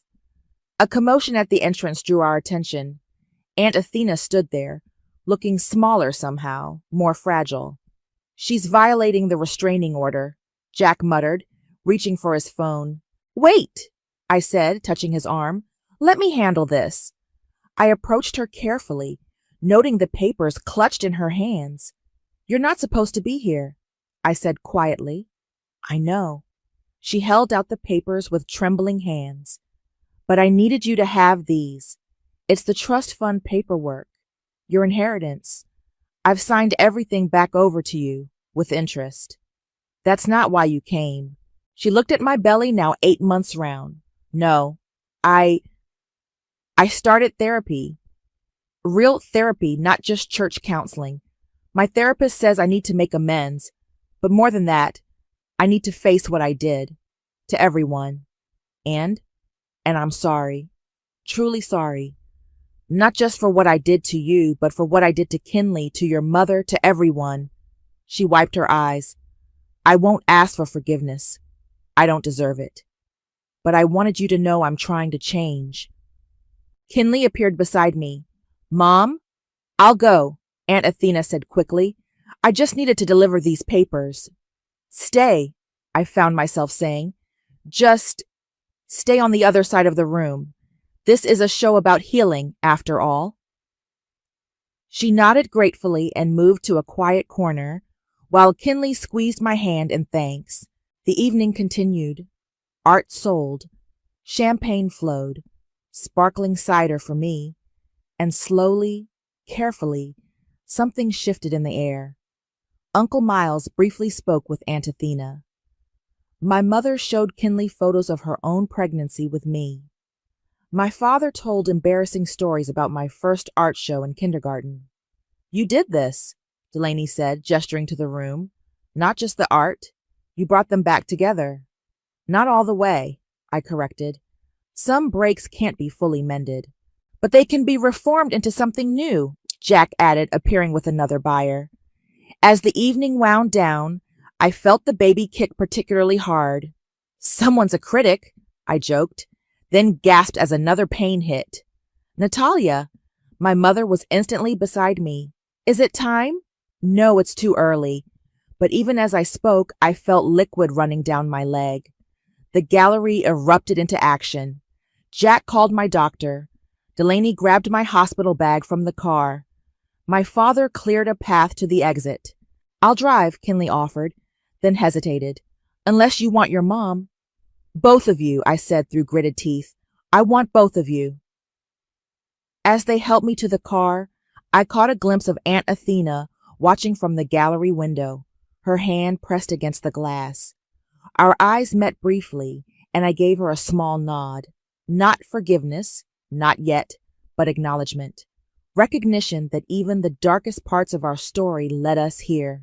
Ready to be a mom? Delaney asked as another contraction hit. I looked at my support system, my fierce best friend, my protective lawyer, my reformed cousin, my strengthened parents, even my healing extended family, and smiled through the pain. I already am, I said. I became a mom the moment I decided to fight for this baby. Everything since then has just been proving it. The gallery lights dimmed behind us as we drove away, but I knew the art would remain, telling our story to anyone who looked closely enough. A story of family, of fighting for what matters, of breaking and healing and growing stronger. And now, as new pain ripped through me, it was time for the next chapter to begin. I stared at the old vacation photo, my finger tracing the edges where I should have been. There was Ross, front and center as always, his perfect smile lighting up the frame while our parents beamed beside him. The tropical paradise backdrop felt like a mockery of my perpetual absence. My name is Tessa, and I'm the daughter who wasn't worth including in the family album. Isn't this exciting? Mom's voice pulled me back to our present family dinner. A whole week at the Grand Cayman Resort. She was practically bouncing in her seat, wine glass dangerously close to spilling. Ross and his new wife, Serena, sat across from me, both glowing with that special kind of happiness reserved for the chosen ones. The engagement ring on Serena's finger caught the light, sending little rainbow prisms dancing across the white tablecloth. "The honeymoon suite has its own private pool," Serena gushed, scrolling through photos on her phone. "And look at this spa package." I pushed my barely touched lasagna around my plate, stomach churning. "When exactly are you all going?" "Next week," Dad said quietly, not quite meeting my eyes. He was always the one who seemed to notice when these things hurt me, but never enough to actually speak up. "Next week?" I set down my fork. "But that's right before the holiday rush for my online shop. Mom, you promised to help me with the packaging." Mom waved her hand dismissively. "Oh, honey, you can handle that little hobby of yours for a few days. This is a special occasion, Ross and Serena's first vacation as a married couple." "And you're all going?" The words came out sharper than I intended. Ross cleared his throat. "Well, you see, sis, the thing is, we got this amazing family package deal, but it only covers 4 people. And since Mom and Dad are paying, we would have loved to include you," Serena jumped in, her sympathy so perfectly practiced it made my teeth hurt. "But the extra person rate is just astronomical." I looked around the table, at Mom's practiced smile, Dad's guilty expression, Ross's casual superiority, and Serena's manufactured concern. The familiar weight of being the family afterthought settled onto my shoulders. "Right," I said, pushing back from the table. "Astronomical, unlike the designer handbag Mom bought you last week, Serena, or Ross's new golf clubs. Tessa," Mom's voice took on that warning tone she reserved for when I wasn't playing my assigned role of supportive sister. "Don't be difficult. We're celebrating Ross and Serena's happiness." "When aren't we?" I muttered, standing up. "Excuse me, I need some air." I grabbed my coat and headed for the front door, ignoring Mom's calls behind me. The cool evening air hit my face as I stepped onto the porch, and I took deep breaths to steady myself. "Tess?" Dad's voice came from behind me. "I'm sorry, sweetie. I tried to suggest we wait until we could afford for everyone." "Don't, Dad." I turned to face him. "Don't pretend you fought for me. We both know you never do." His face crumpled. "That's not fair, isn't it? When was the last time anyone in this family fought for me?" I pulled out my phone, scrolling through my shop's latest orders. "You know what? It's fine. I have work to do anyway. Real work, not just a little hobby like Mom says."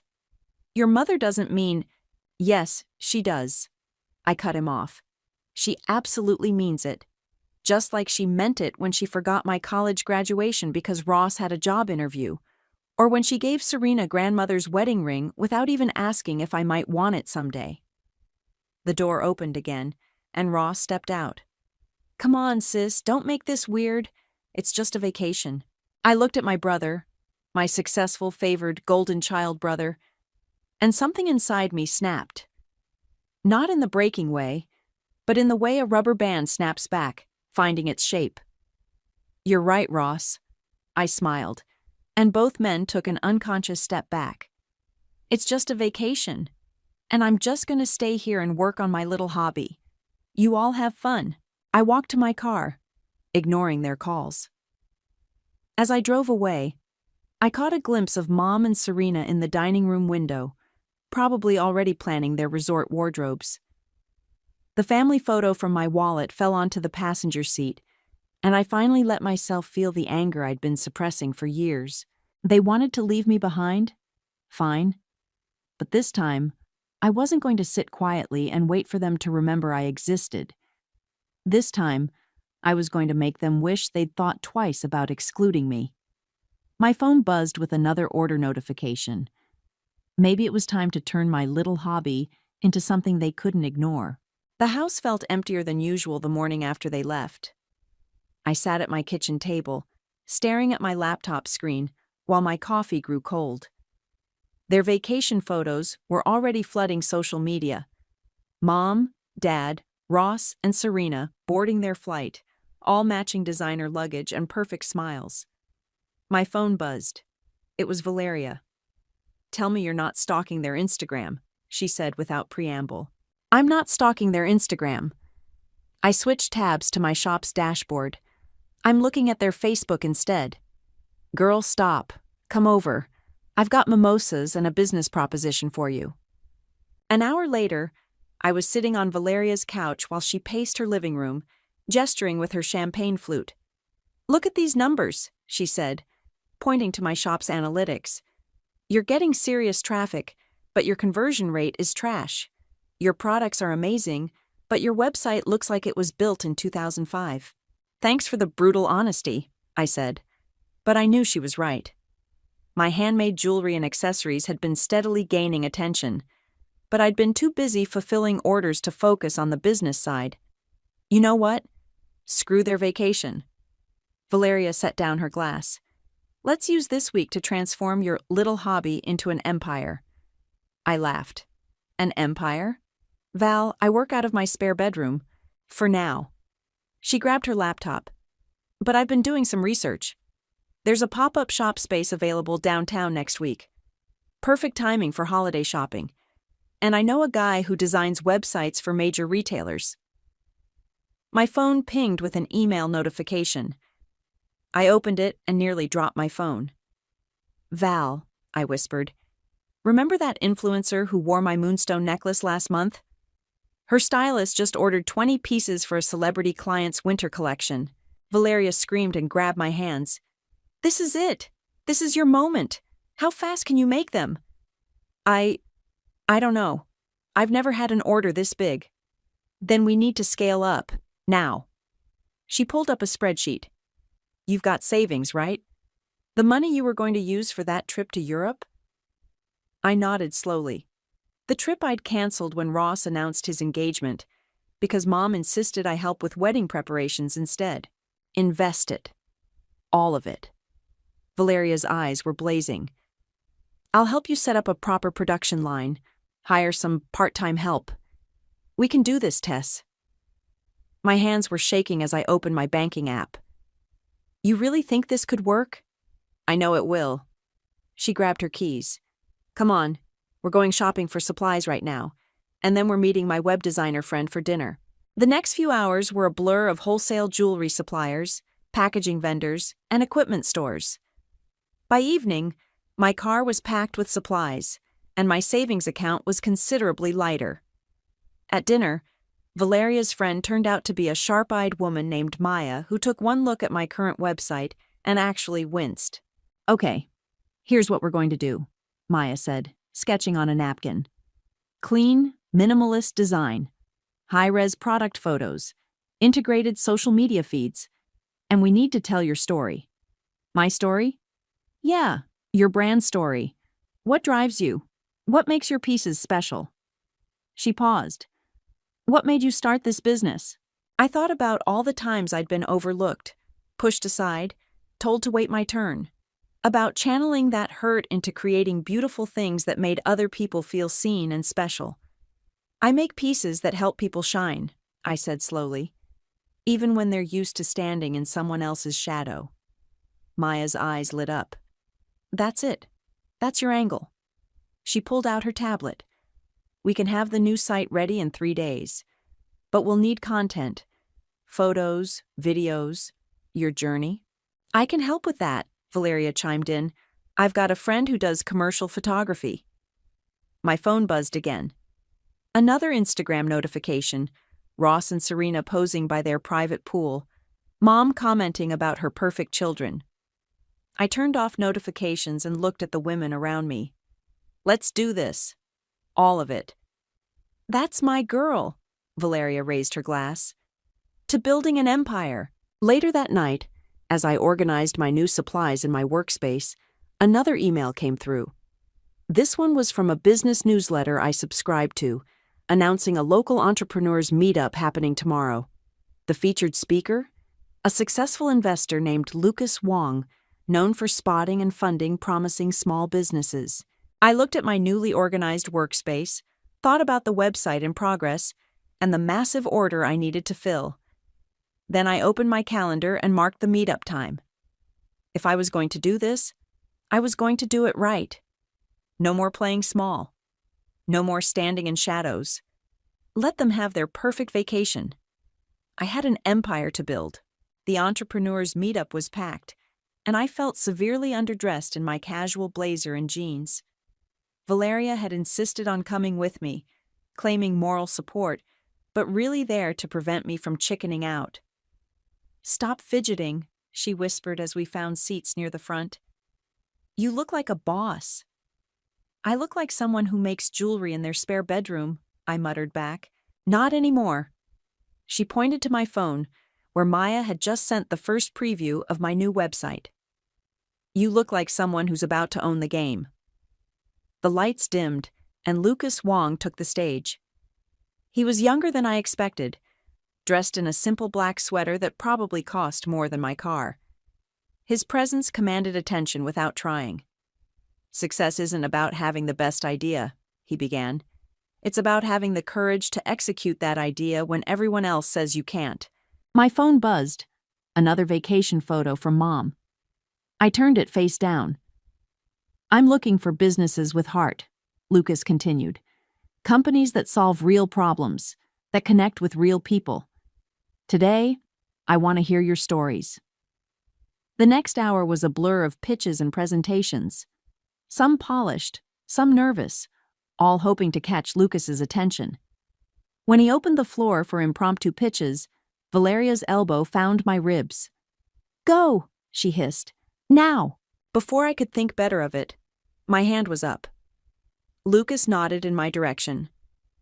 Standing on shaky legs, I took a deep breath. "My name is Tessa. I create custom jewelry that helps people feel seen." The room quieted. Lucas leaned forward slightly. "Every piece tells a story," I continued, touching the moonstone pendant I was wearing. "This one? I made it after being told my creative business was just a hobby. It represents transformation, the way moonstone changes in different light, just like we all contain different facets waiting to be recognized." I pulled up my shop's analytics on my phone. Last month, one of my pieces was featured by a major influencer. Since then, my traffic has increased by 300%. Yesterday, I received my first celebrity stylist order. But more importantly, I get messages every day from customers telling me how wearing my pieces gives them confidence, helps them feel valuable. Lucas's eyes hadn't left my face. "And what's your scale-up strategy?" "I'm launching a new website next week, opening a pop-up shop for the holiday season, and establishing a production line to handle larger orders." I smiled. "Because it turns out being overlooked gives you plenty of time to plan." A few people chuckled. Lucas didn't. "See me after," was all he said, before moving on to the next pitch. Later, as people were filing out, he approached our table. Up close, his intensity was almost uncomfortable. "Your story resonates," he said, sitting down. "But I need to know, are you ready to be seen? Really seen? Because once you step into the spotlight, there's no going back to being overlooked." I thought about Mom's dismissive wave, Ross's casual superiority, Serena's practiced sympathy. I've spent my whole life being ready. He nodded slowly, then pulled out a business card. "I'm hosting a private investment event next week. Come, bring your business plan and samples." He paused. "And bring that moonstone piece. It has a good story." After he left, Valeria squealed and hugged me. "This is huge. We need to prepare. Like, everything. Your pitch, your samples, your—" My phone rang. Dad's name flashed on the screen. "Hey, sweetie," he said when I answered. "Just checking in. Making sure you're okay on your own." I looked at Lucas's business card, at the website preview on my laptop, at Valeria's excited face. "I'm not on my own, Dad. I'm actually at a business meeting right now." "Oh," he sounded surprised. "For your jewelry thing?" "My company," I corrected gently. "And yes, how's the vacation?" "Good, good. Your mother wanted me to remind you to water her plants." "Of course she did." "The plants are fine, Dad. I need to go. I have another meeting to prepare for. After hanging up, Valeria squeezed my hand. You okay? I tucked Lucas's card into my wallet, right where that old family photo used to be. I'm better than okay. I'm ready. Then let's go. We've got an empire to build, remember? As we left the venue, my phone buzzed with a text from Maya. Website's ahead of schedule. Ready to shoot your founder's video tomorrow? I looked at Valeria, who was already pulling up her calendar. Tomorrow works, I replied. Time to tell my story. The sun was setting as we drove home, casting long shadows across the city. For the first time in my life, I wasn't afraid of standing in them. Because soon, very soon, I'd be casting my own. Just be natural, Maya said from behind the camera. Pretend you're talking to a friend. I sat in my workspace, surrounded by my jewelry pieces, feeling anything but natural. We'd been filming for 3 hours, and I still couldn't get through my brand story without stumbling. Maybe we should take a break, Valeria suggested, checking her watch. The lighting's still good for product shots. My phone buzzed. Another vacation photo. This time it was Serena in a designer sundress, caption reading, "Living my best life with my perfect family." I switched off the screen. No, I said, straightening my shoulders. One more try. Maya adjusted the camera. Rolling. I took a deep breath and looked directly into the lens. Everyone has a moment when they realize they're tired of being invisible. Mine came 3 days ago, when my family left for a luxury vacation without me. Again. Valeria's eyes widened behind Maya, but I kept going. I've spent years creating pieces that make people feel special, because I know what it's like to be the afterthought. Each design comes from a place of understanding what it means to want to be seen. I held up the moonstone pendant. This piece, it's about transformation, about taking the pain of being overlooked and turning it into something beautiful. Maya lowered the camera, grinning. That's the one. That's your story. My phone rang. It was the celebrity stylist's assistant. Ms. Tessa, we need to move up the delivery date. Is there any way you can have the pieces ready by next week? I looked at my workbench, where half the order was still unfinished. Next week? The shoot got rescheduled. We can offer a rush fee. Valeria was already pulling up calculators on her phone, mouthing, "Say yes." I can make it happen, I heard myself say. Send me the details. After hanging up, I slumped in my chair. Val, that's impossible. I can't make 10 more pieces by next week. Not alone. Who said anything about alone? She was already typing on her phone. Remember Maria from college? She's between jobs and used to make jewelry. And my cousin just finished her design program. Within an hour, my workspace was transformed into a mini production line. Maria and Valeria's cousin Sophie arrived, and after a crash course in my techniques, we fell into a rhythm. This is actually therapeutic, Maria said, carefully setting stones. Way better than my last office job. Sophie looked up from her work. You know what would be cool? If we filmed this for your social media. Show people the process, the craftsmanship. Maya, who was still there editing the brand video, immediately grabbed her camera. The next few days blurred together. We worked late into the night, taking turns making coffee runs and sharing stories. Maya captured everything, the detailed work, the late-night laughs, the moment when we finished the last piece and all collapsed on my living room floor at 3 a.m. Check your emails, Valeria mumbled, half asleep on my couch. I opened my laptop to find a message from Lucas Wong. Saw your content going live. Impressive turnaround. Looking forward to our meeting tomorrow. Bring your team. My team? I looked around at the women sprawled across my living room, all of them somehow managing to look both exhausted and accomplished. Hell yes, your team, Maria said, sitting up. We're not missing this. The next morning, running on coffee and adrenaline, we walked into Lucas's office building. The celebrity order was safely delivered, the new website was live, and our behind-the-scenes content was gaining traction online. Your social media engagement has tripled, Lucas said without preamble, gesturing for us to sit. And your story about transformation? It's resonating. People are sharing their own stories of feeling invisible, finding their power. He pulled up our analytics on his screen. You've built more than a jewelry line. You've built a community. We've built it, I corrected, looking at my team. Lucas smiled for the first time. That's exactly what I wanted to hear. He slid a folder across the desk. Here's my offer. Investment, mentorship, and connections. But I want to move fast. The holiday season is coming. My phone buzzed. Another vacation photo. This time, I didn't even look. How fast? I asked. Launch party next week. Full media coverage. Your family's still away, right? I nodded slowly, beginning to smile. Perfect timing, he said. Let's show them what they missed. Walking out of his office, contract signed and plans in motion, I felt lighter than I had in years.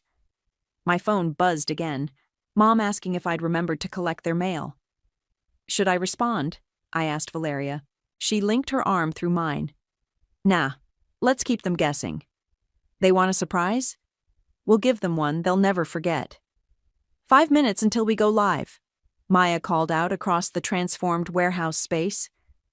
The launch party venue buzzed with last-minute preparations, staff adjusting displays, photographers setting up equipment, caterers arranging elegant appetizer trays.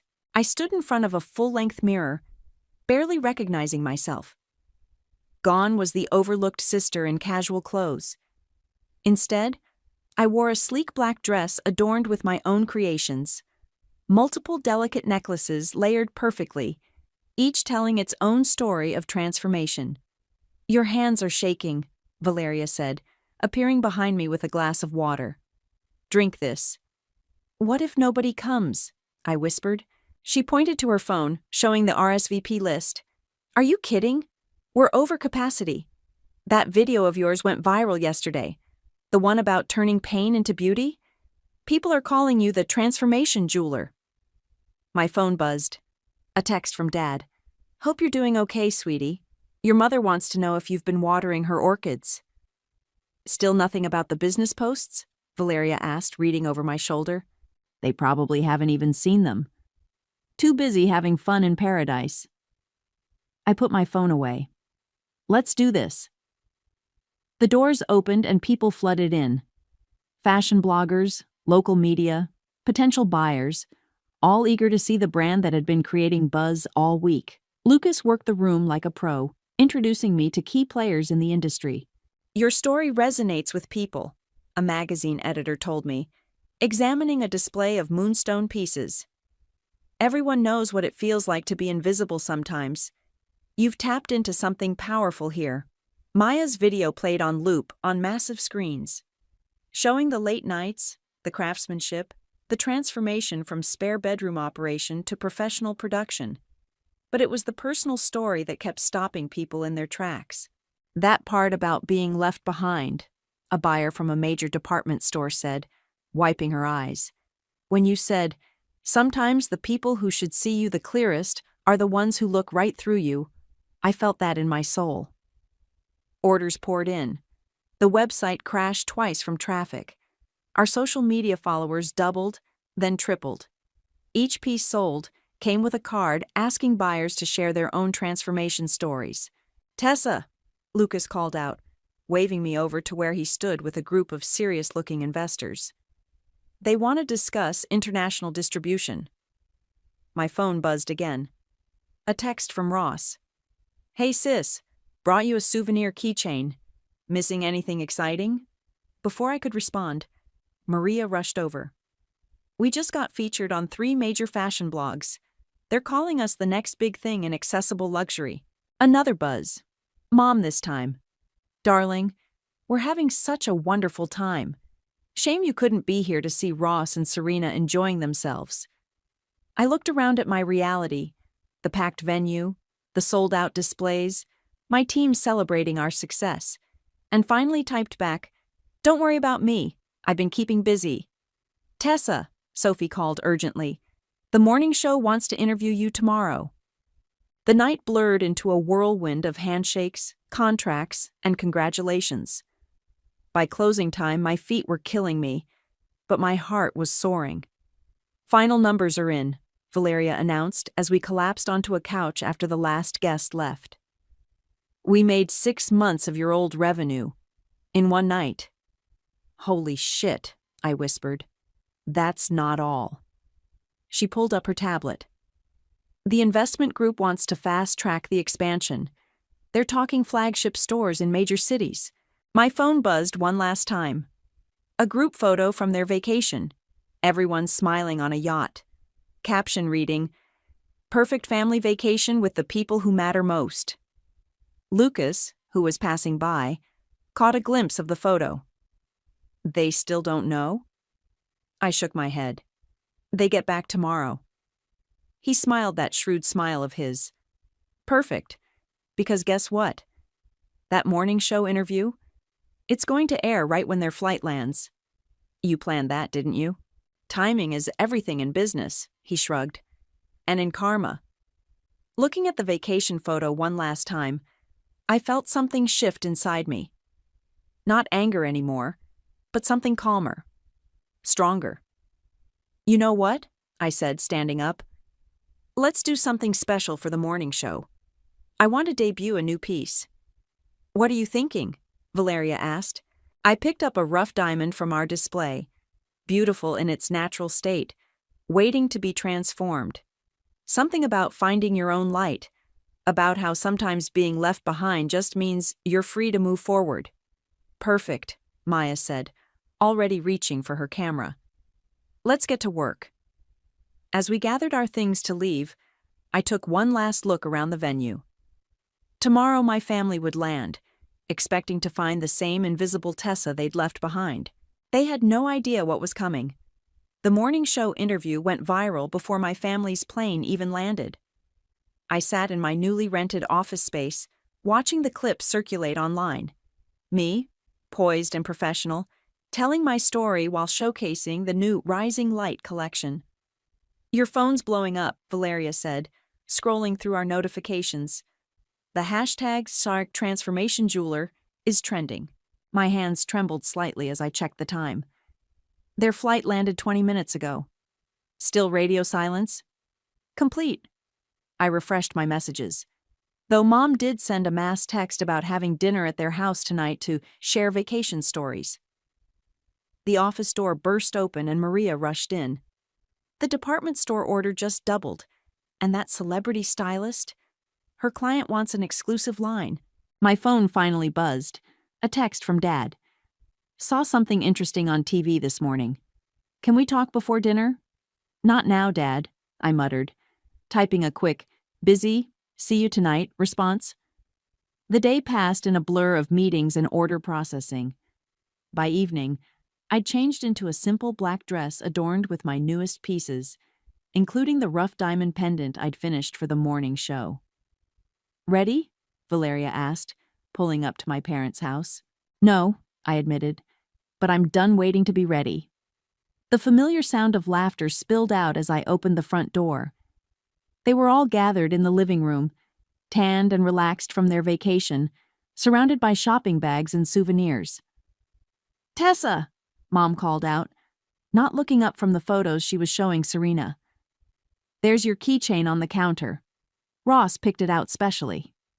Thanks, I said, not moving to get it. How was the trip? Amazing, Serena gushed. The spa treatments alone were worth... She finally looked up and froze, taking in my appearance. Oh, wow, you look different. That got everyone's attention. Mom's eyes widened as she noticed my jewelry. Those are unusual pieces. They're mine, I said simply. I designed them, made them. Right, your hobby, Ross chuckled.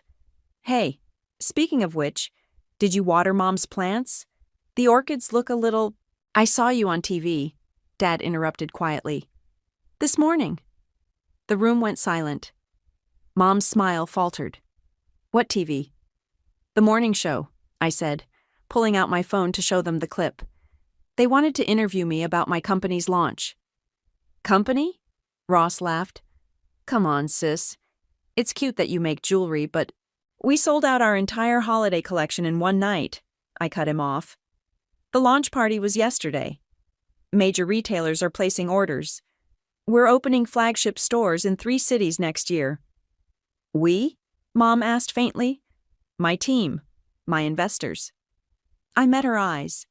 While you were all away, I built something. Something real. Serena was frantically scrolling through her phone. Oh my God, she whispered. She's trending. The transformation story. About being left behind. About us. About me, I corrected. About what happens when you stop waiting for people to see your value and start creating it yourself. Mom's face flushed. Tessa, if this is about the vacation, it's not about the vacation, I said, though we all knew that wasn't entirely true. It's about every time you dismissed me. Every time you called my work a hobby. Every time you chose... The doorbell rang, cutting me off. Through the front window, I could see a delivery truck. That's for me, I said, standing up. The first shipment for our department store launch. They followed me outside, watching in stunned silence as the driver unloaded box after box of professionally packaged jewelry. Each piece tells a story, I explained, opening one of the boxes to show them. About transformation. About finding your light. About turning pain into beauty. Tessa, Dad started, his voice thick. I had no idea. I know, I said softly. That was kind of the point. My phone buzzed. Lucas sending confirmation of another major order. As I replied, I caught Mom staring at the rough diamond pendant I wore. It's beautiful, she whispered. Different from anything I've seen. Like its creator, Dad said quietly. Ross stood awkwardly by the boxes, all his usual confidence gone. So, you're really doing this? Like for real? I looked at my family, really looked at them, and felt the last of my anger transform into something else. Something stronger. No, I said, signing the delivery confirmation. I've already done it. And this is just the beginning. The setting sun caught my pendant, sending fragments of light dancing across their faces. For the first time in my life, I wasn't standing in anyone's shadow. I was casting my own light. The dinner table was unnaturally quiet. Mom kept glancing between her plate and my jewelry, while Ross pushed his food around without eating. Only Serena seemed to be making an effort, chattering nervously about their vacation activities. And then we went snorkeling, which was just amazing, right, Ross? Ross? Huh? Oh, yeah. Amazing. He looked up at me. So, sis, how much are you actually making with this company? Before I could answer, my phone lit up with a notification. Lucas had shared our latest sales figures in the team chat. Valeria immediately texted, "Don't tell them the number. Let them wonder."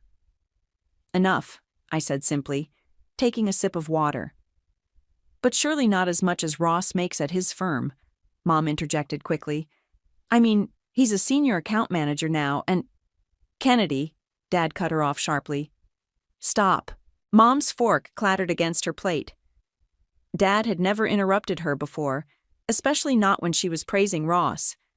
I'm just saying, she continued flustered, that while Tessa's little business is impressive, we shouldn't get carried away. Little business? I pulled up the morning show clip on my phone and set it on the table. Watch it. Actually watch it this time. They huddled around the screen, faces changing as they watched the interview.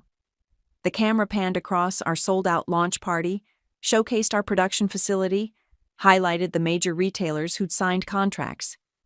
That's impossible, Ross whispered. You did all this in a week? No, I said. I built this over years. You just never bothered to notice. Serena was rapidly typing on her phone.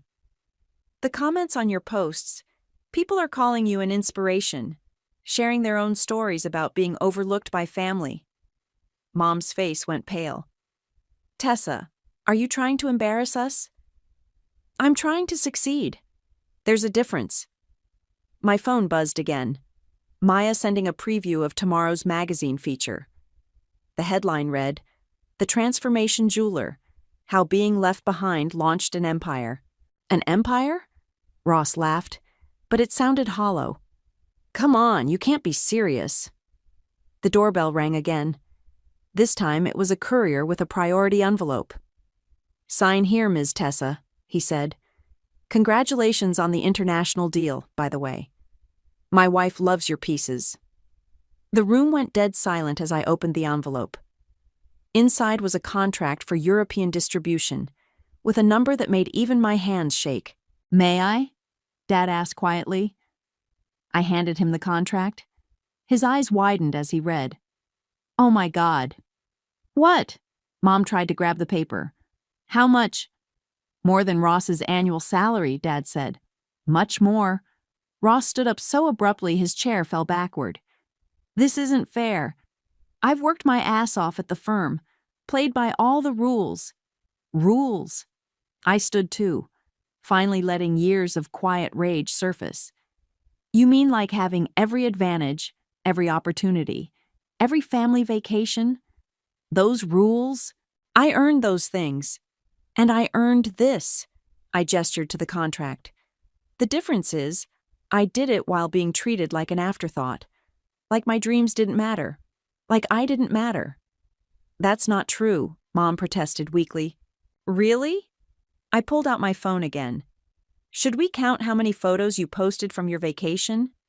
How many times you called me perfect family while excluding me? Or should we talk about how you still haven't congratulated me on building a 7-figure business in under a year?" Serena suddenly stood up. "I need to go," she mumbled, grabbing her purse. "Serena, wait," Ross called after her. "No, Ross. I can't be here right now. This isn't..." She looked at me, then at Mom. "This isn't right.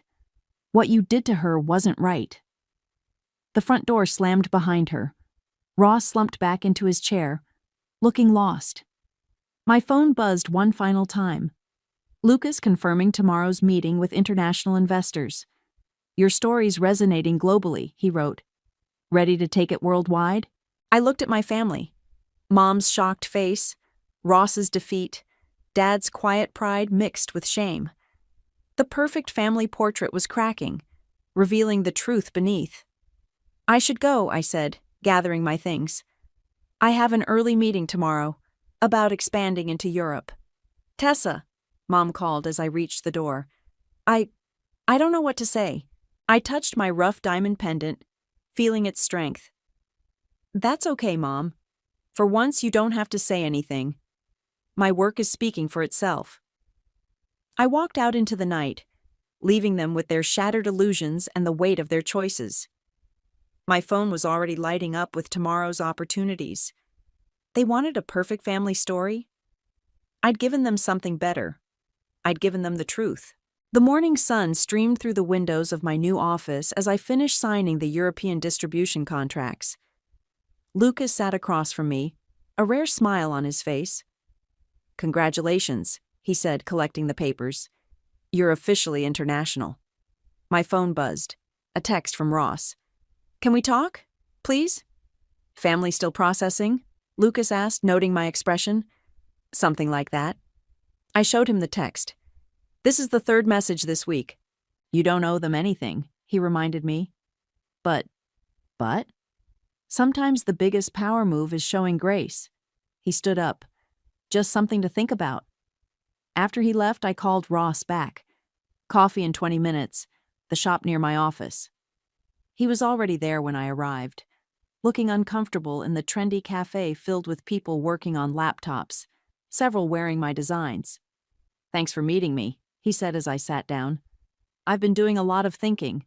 "That's new," I couldn't help saying. "I deserve that." He stared into his coffee. "Serena left." That surprised me. "What? Why?" "She said she couldn't be with someone who treated their sister like a second-class citizen. Said watching your story made her realize some things about me. About us." He looked up. She was right. Before I could respond, the barista approached our table. "Oh my God, your hair! The transformation jeweler!" She touched her necklace. one of my pieces. Your story inspired me to finally start my own business." After she left, Ross shook his head. "That happens a lot, doesn't it? More every day." "I watched all your interviews," he said quietly. "Read all the articles, the comments. Do you know what hit me hardest? When you said you stopped waiting to be seen and decided to become impossible to ignore." My phone buzzed. Mom calling. I declined it. "She's a mess, you know," Ross continued. "Keeps looking at old family photos, crying about how she never noticed. And Dad? He's different. Stands up to her now. Called her out yesterday when she tried to minimize your success again." Ross smiled slightly. Said his daughter was a business genius, and it was time we all admitted it. The cafe door opened and Valeria burst in. "Sorry to interrupt, but we have a situation. That major fashion house that wanted a collaboration? They're here early. Like now." I stood up, gathering my things. "Wait," Ross grabbed my arm. "I need to say this. I'm sorry. I'm sorry for every time I took advantage, every time I accepted preferential treatment, every time I watched you be pushed aside and said nothing. I was wrong. Yes, you were. I know I can't fix it, but I want to try to be better. To be the brother you deserved." Valeria cleared her throat pointedly. "I have to go," I said. "But Ross? Thanks for saying that." Back at the office, after the fashion house meeting, another success, I found a small package on my desk. Inside was an old family photo I'd never seen before, me at about 7, showing Dad a beaded necklace I'd made. I was beaming with pride, and he was looking at me like I was magic. A note from Dad was attached. "I found this while cleaning the attic. Thought you should have it. I'm sorry I forgot how to look at you this way. So proud of you, sweetheart." My phone buzzed again. "Mom." This time I answered. "Tessa," she said, her voice shaky. "I know I don't deserve to ask this, but would you have dinner with me? Just us? I need to really listen this time." I looked at the photo on my desk, then at my office, my empire built from years of being overlooked. "Okay," I said. "But Mom, this time, I'm choosing the restaurant." After hanging up, I walked to our production floor, where Maria and Sophie were training new staff. On the wall hung our company motto, "Transform your story." My phone lit up with a message from Lucas. "Ready for phase 2? Asia's waiting." I touched my rough diamond pendant, feeling its familiar strength. The stone that had started as something overlooked, now transformed into something impossible to ignore. Just like me. "Ready," I typed back. The afternoon sun caught my jewelry displays, sending light dancing across the room. Each piece told a story of transformation, of rising above, of turning pain into power. But more than that, they told my story. The story of a woman who stopped waiting in shadows and learned to create her own light. I'd wanted revenge, but I'd found something better. I'd found myself. And that was the most powerful transformation of all. I came home to find my life scattered on the lawn like trash. Clothes, books, my laptop bag, the quilt my mom made me when I was 8, dumped in a pile next to the mailbox. A pair of my underwear was hanging off the edge of the box like a flag of surrender. I stood there, frozen, holding my keys, backpack slipping off my shoulder, heart pounding so hard I could hear it in my ears. Brenda stood on the porch, arms crossed, sipping from a wine glass even though it was barely 4 p.m. She didn't even flinch when she saw me. "Happy birthday," she said, voice syrupy sweet. "You're 20 now. Time to grow up and get out." My name is Genesis. And that was the moment I realized my father didn't just marry a new woman, he handed my entire life over to a stranger and let her burn it down. I didn't say anything at first. Just walked slowly toward the pile, numb. I could hear Ava laughing behind the screen door, the kind of laugh that made your skin crawl. I saw my journal, my mom's handwriting on the first page, and I dropped to my knees, yanking it out from under a half-eaten granola bar wrapper. What the hell is this? I finally said, my voice shaking. Brenda shrugged. House rules. You're not a kid anymore. We need the space. For what? I snapped. So Ava can have her own walk-in closet? She smirked. Among other things.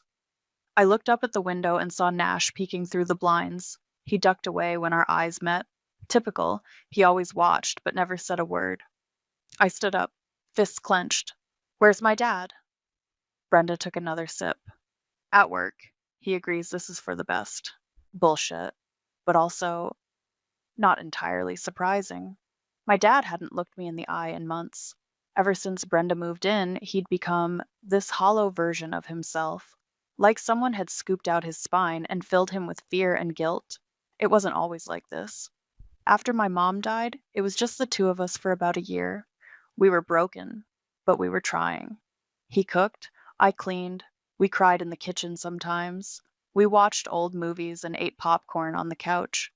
Then Brenda showed up. She came with a fake smile, perfect nails, and 2 kids who treated our house like it was a hotel. At first, she pretended to be nice. She'd compliment my hair, ask about school, offer to help with laundry. But it was all surface. Underneath, she was calculating. Every compliment had a hook in it. Every smile came with a price. She started small, rearranged the living room, said it needed a woman's touch, moved my mom's favorite vase into the garage. Then it was the photos. One by one, they disappeared from the walls. I'd find them in drawers, boxes, once even in the trash. When I confronted her, she'd blink innocently. Oh, I thought we agreed to freshen things up. Your mom wouldn't want the house to feel like a shrine. She always said that. Your mom wouldn't want. She didn't know my mom. She didn't deserve to say her name. 3 weeks ago, I came home and found my mom's photo album, our family vacations, birthdays, her hospital selfies when she was trying to stay brave. Gone. Brenda claimed she never touched it, but I found it in the bottom of a garbage bag, soaked in coffee grounds. Now this. Get off the lawn, she said, like I was some delivery she didn't order. You're embarrassing yourself. I stared at her, my mouth dry. You don't get to do this. She raised an eyebrow. Actually, I do. Joseph and I are married.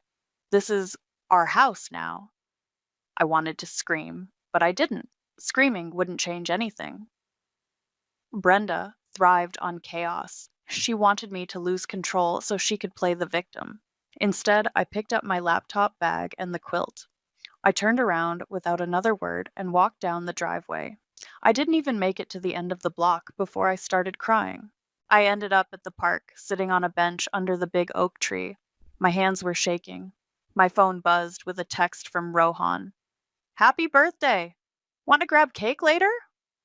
I didn't answer. I couldn't. I just stared at the sky, trying to breathe through the anger and the grief and the humiliation. Then I remembered the envelope. 2 months ago, my grandmother, my mom's mom, had pressed it into my hand after Sunday lunch. Don't open it until your 20th birthday, she said. Your mom wanted you to have this. She made me promise. I hadn't thought much of it. I tucked it into the back of my desk drawer and forgot about it. Now I pulled it out of my bag and stared at it. My name was written in my mom's handwriting. Bold, slanted, alive. I opened it with trembling fingers. Inside were 3 things. A letter, a legal-looking document, and a small silver key. The letter was short. Genesis. If you're reading this, it means I'm not there to fight for you, so I made sure you could fight for yourself. This house is not Brenda's. It's not your father's. It's yours. Starting today. Tell Aunt Jacqueline. She'll know what to do. Love you always. Mom.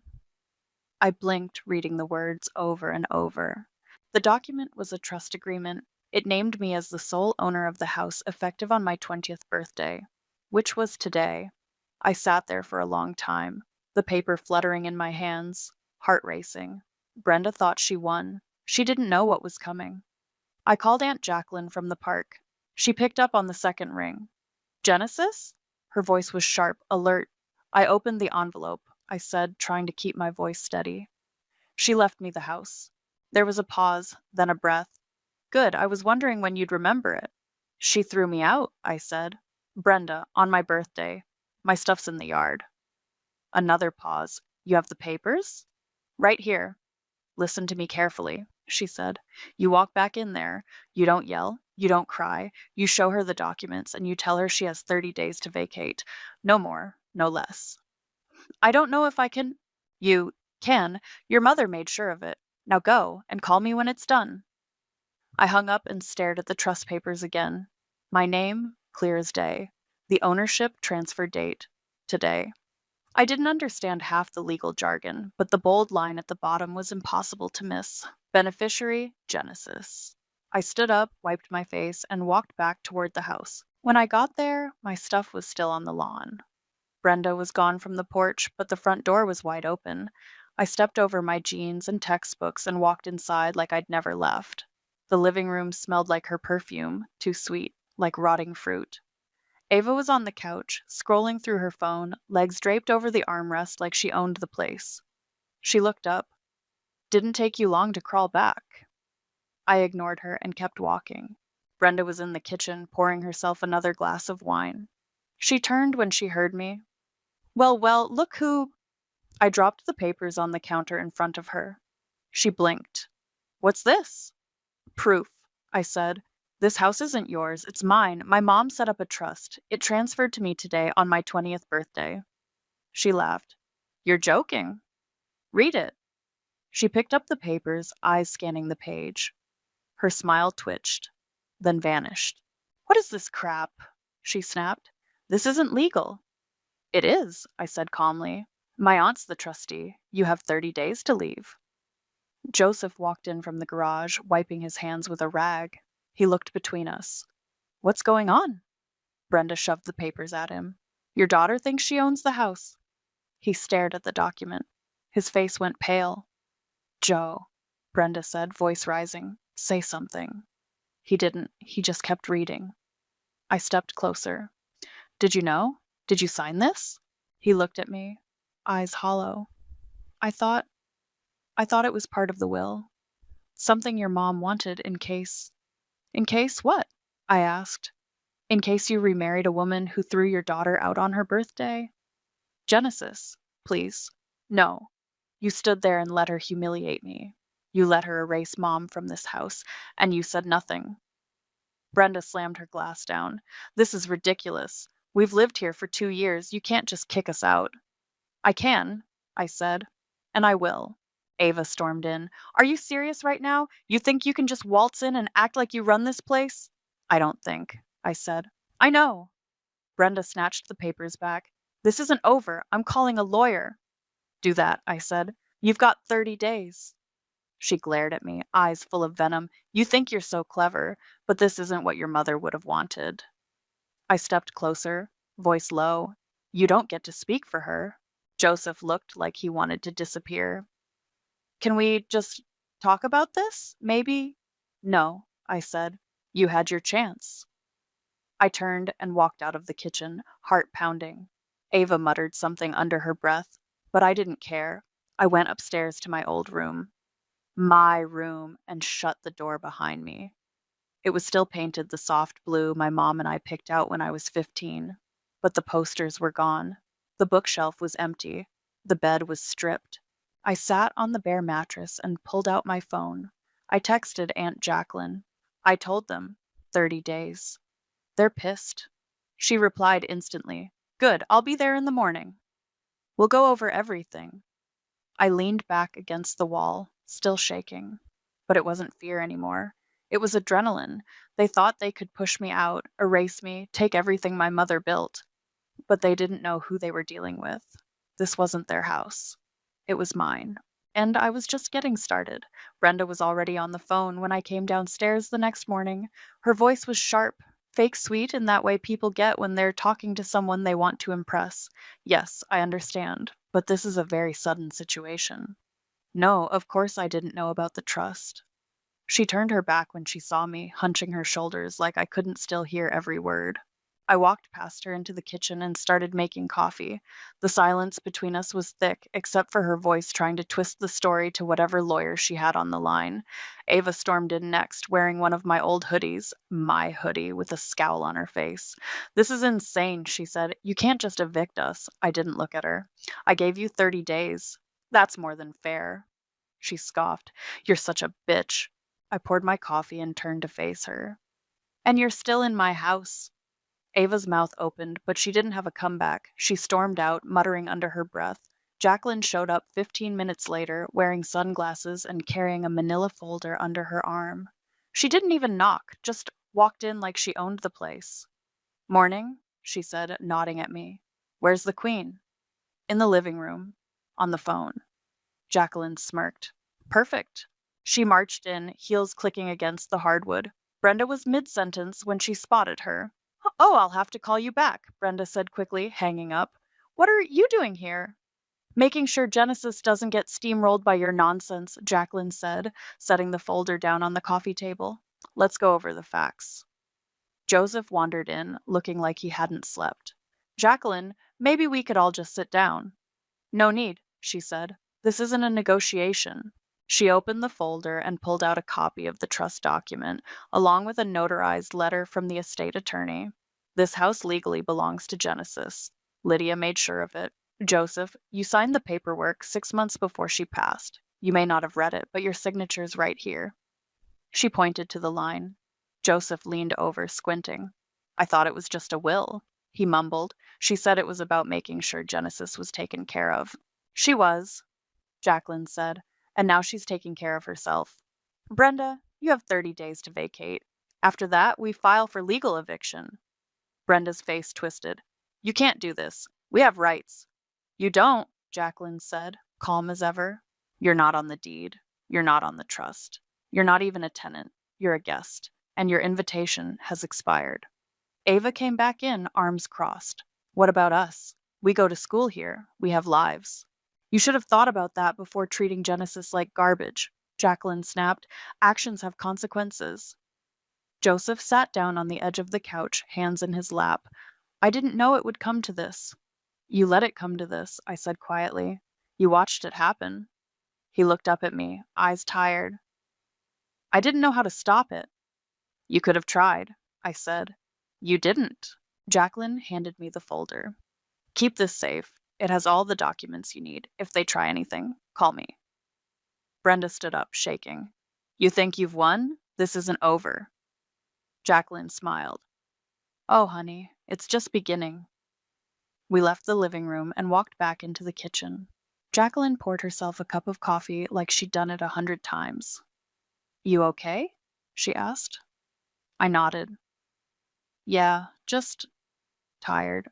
She leaned against the counter. "There's more in that trust than just the house. Lydia was smart. She didn't trust anyone, not after what she suspected." I looked at her. "Suspected what?" Jacqueline gave me a long look. "We'll get into it. But first, you need to find the key." "What key?" She pulled a small note from her purse. It had my mom's handwriting on it. "Genesis. Look inside the red box in my keepsake drawer. The key is taped underneath. You'll know what to do when the time comes." My stomach twisted. "I think I know where that is." "Good. When you find it, call me. There's a safety deposit box. That's where the rest of the puzzle is." She sipped her coffee. "Lydia didn't just leave you a house, she left you the truth. All of it." I nodded slowly, heart pounding. From the hallway, I heard Brenda slamming cabinets, Ava yelling something about lawyers. Nash's door creaked open upstairs, then shut again. Jacqueline looked toward the noise. "They're going to make this hell for you. You know that, right?" "I know." "You ready for it?" I looked her in the eye. "I've been ready since the day they moved in." She smiled. "That's my girl." I found the red box that night. It was buried in the back of my mom's old dresser, the one Brenda had shoved into the garage after moving in. I had to move a pile of broken lawn chairs and a cracked mirror just to get to it. The box was dusty, but I recognized it instantly. My mom used to keep all her little treasures in there: movie stubs, letters, pressed flowers. I flipped it over and found the key taped underneath, just like the note said. It was small, silver, and cold in my hand. The next morning, I called Jacqueline. I found it, I said. Good. Meet me at the bank at noon. Bring ID. She hung up before I could ask anything else. When I got there, she was already waiting outside, dressed like she was heading to court. We walked in together, and 15 minutes later, a bank manager was unlocking a safety deposit box in a private room. Inside was a thick folder, a small flash drive, and a sealed envelope with my name on it. Jacqueline didn't say anything. She just nodded for me to open it. I started with the folder. It was filled with original trust documents. Some I had seen, others I hadn't. There were also printed emails, dozens of them. They were between my dad and Brenda, starting months before my mom died. One of them made my stomach turn. You said she wouldn't last the year. I'm not waiting forever, Joe. If you want this life with me, you need to make a decision. Another one. She's too stubborn to sign anything. You need to talk to the doctor about changing her care plan. I looked up at Jacqueline, my hands shaking. She knew, I whispered. Jacqueline nodded. She suspected the affair. She told me she felt like she was being pushed out of her own life. That's when she started moving things into the trust, quietly. She didn't want to believe it, but she wasn't stupid. I opened the envelope next. Inside was a handwritten letter. Genesis. If you're reading this, it means they tried to erase me, but they didn't win. I knew something wasn't right. Your father changed after Brenda came around. I didn't want to believe he'd betray me, but I couldn't risk leaving you with nothing. There's money, a second trust, $300,000. It's yours, but it's locked unless you bring this letter and the documents to the estate attorney. Jacqueline knows.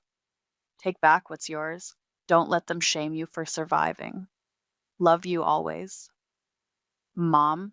I sat there for a long time, staring at her handwriting. It felt like she was in the room with me again. Jacqueline placed a hand on my arm. You okay? I nodded slowly. Yeah, I think I am. We left the bank and drove in silence. When I got home, the front door was wide open. Ava was screaming, "You're not even trying. We can't just leave. This is our house too." I stepped inside. Brenda was pacing, phone in hand, hair a mess. "Do you think I'm not doing everything I can?"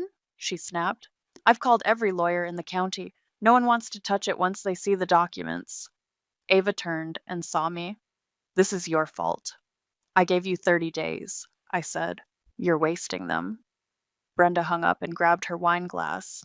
"You think you're so clever, but you're not the only one who knows how to play the game." She stormed out of the room. Ava followed, slamming the basement door behind her. I walked into the kitchen and found Nash sitting at the table, headphones around his neck, staring at a cracked phone screen. He looked up, startled. "Hey," he said. "Hey." He shifted awkwardly. "They're freaking out."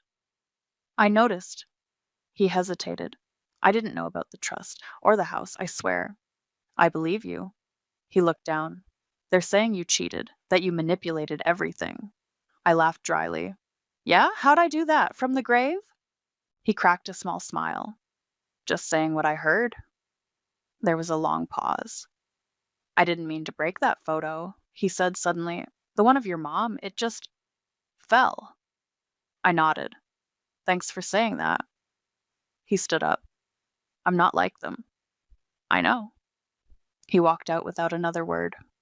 Later that night, I called Rohan. "I need help going through some files," I said. "You still good with computers?" "Always. Want me to come over?" "Yeah."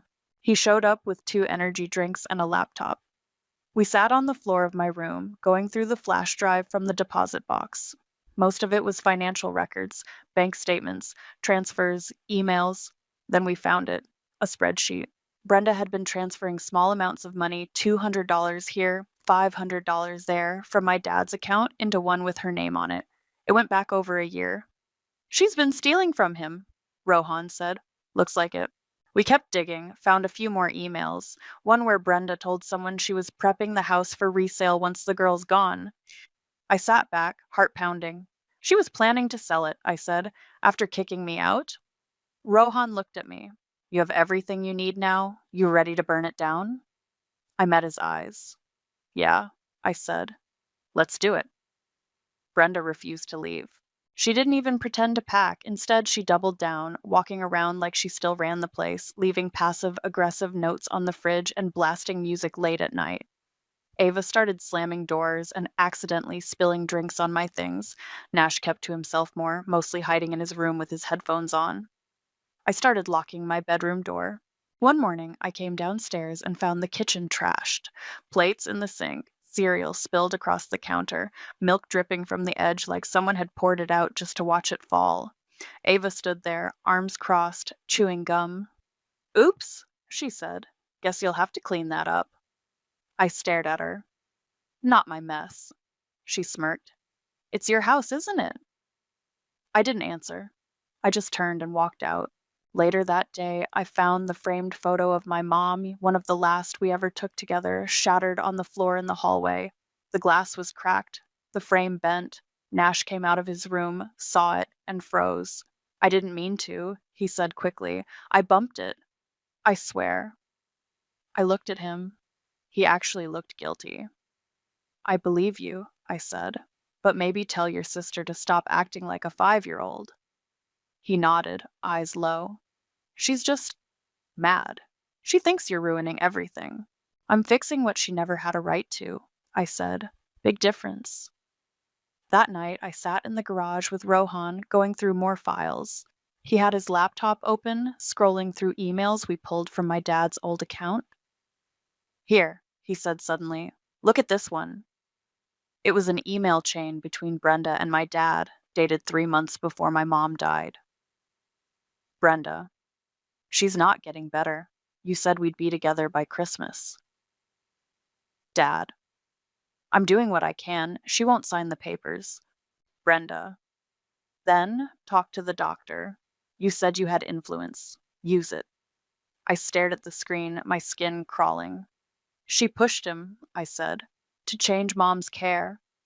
Rohan nodded. And he did it. We sat in silence for a minute. She trusted him, I said, and he let her down. Rohan looked at me. You're not him. I nodded, jaw tight. I know. The next day, I printed everything. Emails, bank transfers, the trust documents. I put them in a folder and called a lawyer Jacqueline recommended. We met in her office, a small space downtown with too many books and a plant that looked like it hadn't been watered in weeks. She flipped through the folder, eyebrows raised. This is solid, she said. You've got enough to file for eviction and possibly fraud charges. I want to do both, I said. She looked at me over her glasses. You sure? This will get ugly. They made it ugly the second they threw my life on the lawn. She nodded. Okay, let's begin. Back at the house, Brenda was in the backyard, yelling into her phone while smoking a cigarette. Ava was filming herself in the mirror, probably for some TikTok. Nash was nowhere to be seen. I walked past them all and went straight to my room. That night, I left a copy of the eviction notice on the kitchen counter. I didn't say a word. The next morning, all hell broke loose. Brenda stormed into the living room, waving the paper like it was on fire. You think this scares me? She yelled. You think you're going to win?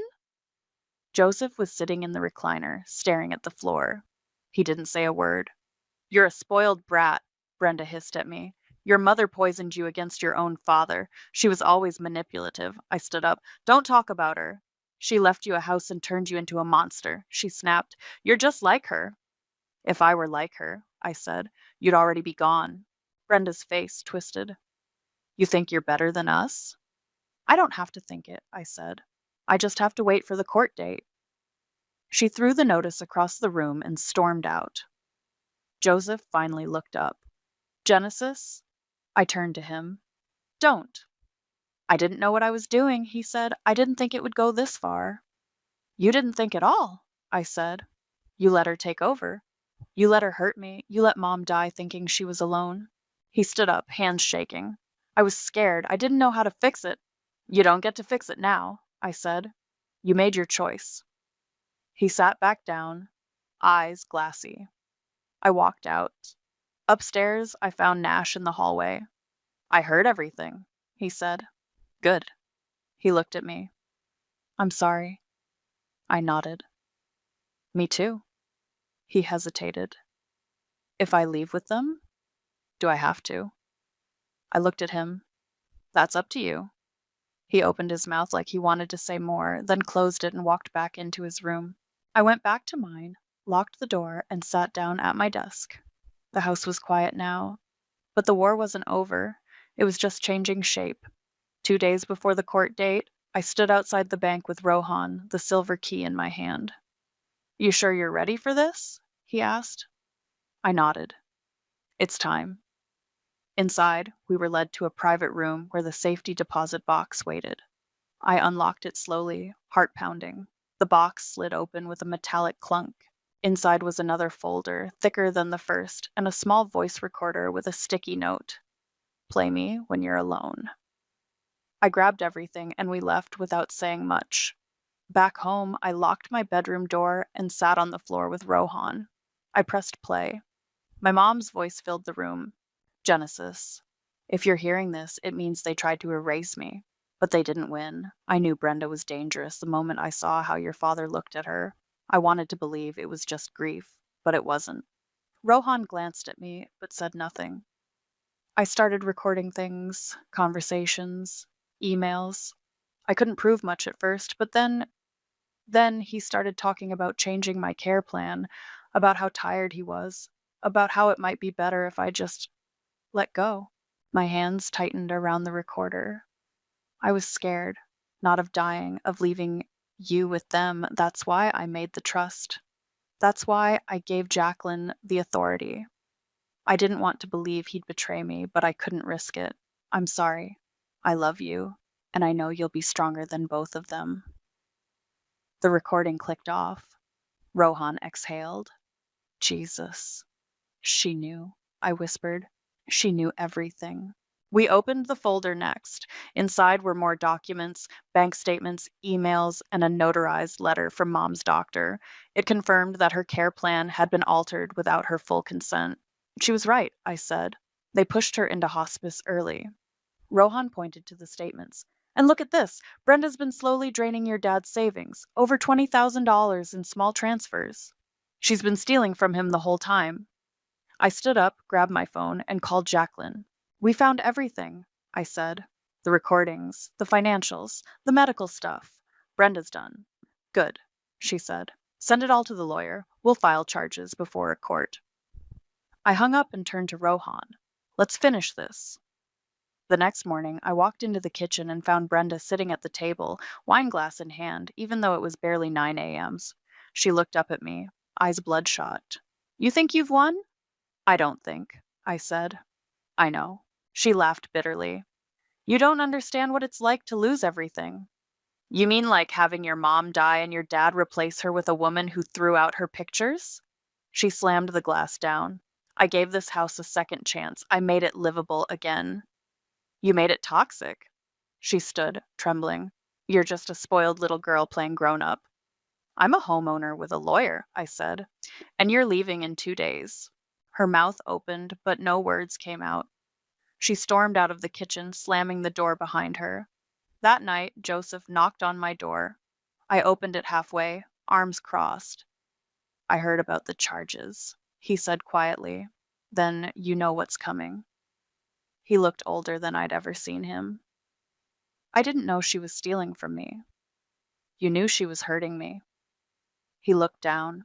I didn't know how to stop it. I stepped aside and let him in. He sat on the edge of my bed, hands clasped. I made mistakes, he said. I was weak. After your mom died, I didn't know how to be alone.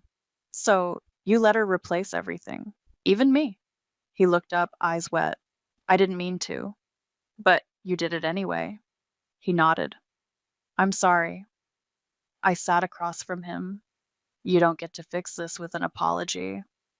I know, he whispered. He stood up and walked to the door. I'll be at court. I won't fight it. You shouldn't.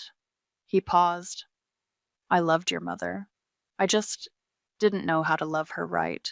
I didn't answer. He left without saying anything else. The next morning, I walked into the living room to find Nash sitting on the stairs with a duffel bag. You leaving early? I asked. He nodded. A friend's letting me crash for a bit. I nodded back. Good call. He stood up, hesitated, then handed me a folded piece of paper. I'm sorry, he said, for everything. I opened it after he left. It was short. Thanks for not treating me like trash, even when everyone else did. I folded it up and tucked it into my drawer. Court was the next day, and I was ready.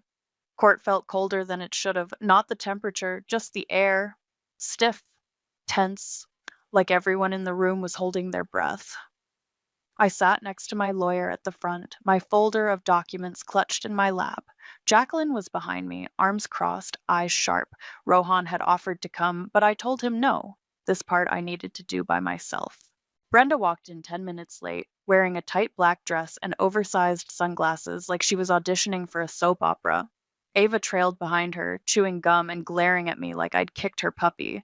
Joseph came in last. He didn't sit with them. He sat in the back row by himself, hands folded, eyes low. The judge entered. Everyone stood. Then we got started. My lawyer opened with the trust documents, laying out the timeline, my mother's death, the transfer of the house on my 20th birthday, the eviction notice, and Brenda's refusal to leave. Then came the evidence. Your Honor, my lawyer said, we have reason to believe the respondent not only attempted an unlawful eviction of my client, but also committed financial fraud and coercion during the final months of the previous homeowner's life. She handed over the emails, the bank transfers, the notarized letter from the doctor, the audio recording. The judge listened to my mom's voice in silence. When the recording ended, he looked up at Brenda. Do you have a response to these allegations? Brenda stood, smoothing her dress. Your Honor, this is a personal vendetta. This girl has been hostile since I married her father. She's twisting things. That recording, who knows when it was made? The date is embedded in the metadata, my lawyer said, and the doctor has verified the care changes were not fully consented to. Brenda's lips tightened. I didn't force anyone to do anything. I was trying to support my husband. We were grieving. And the money? The judge asked. The transfers from his account to yours? She hesitated. That was agreed upon for household expenses. Joseph stood up suddenly. No, it wasn't. Everyone turned. I didn't agree to any of that, he said. She told me she'd take care of the bills. I didn't know she was moving money into her personal account. Brenda's head whipped around. Joe, what are you doing? He looked at her, then at me. Telling the truth. The judge nodded slowly.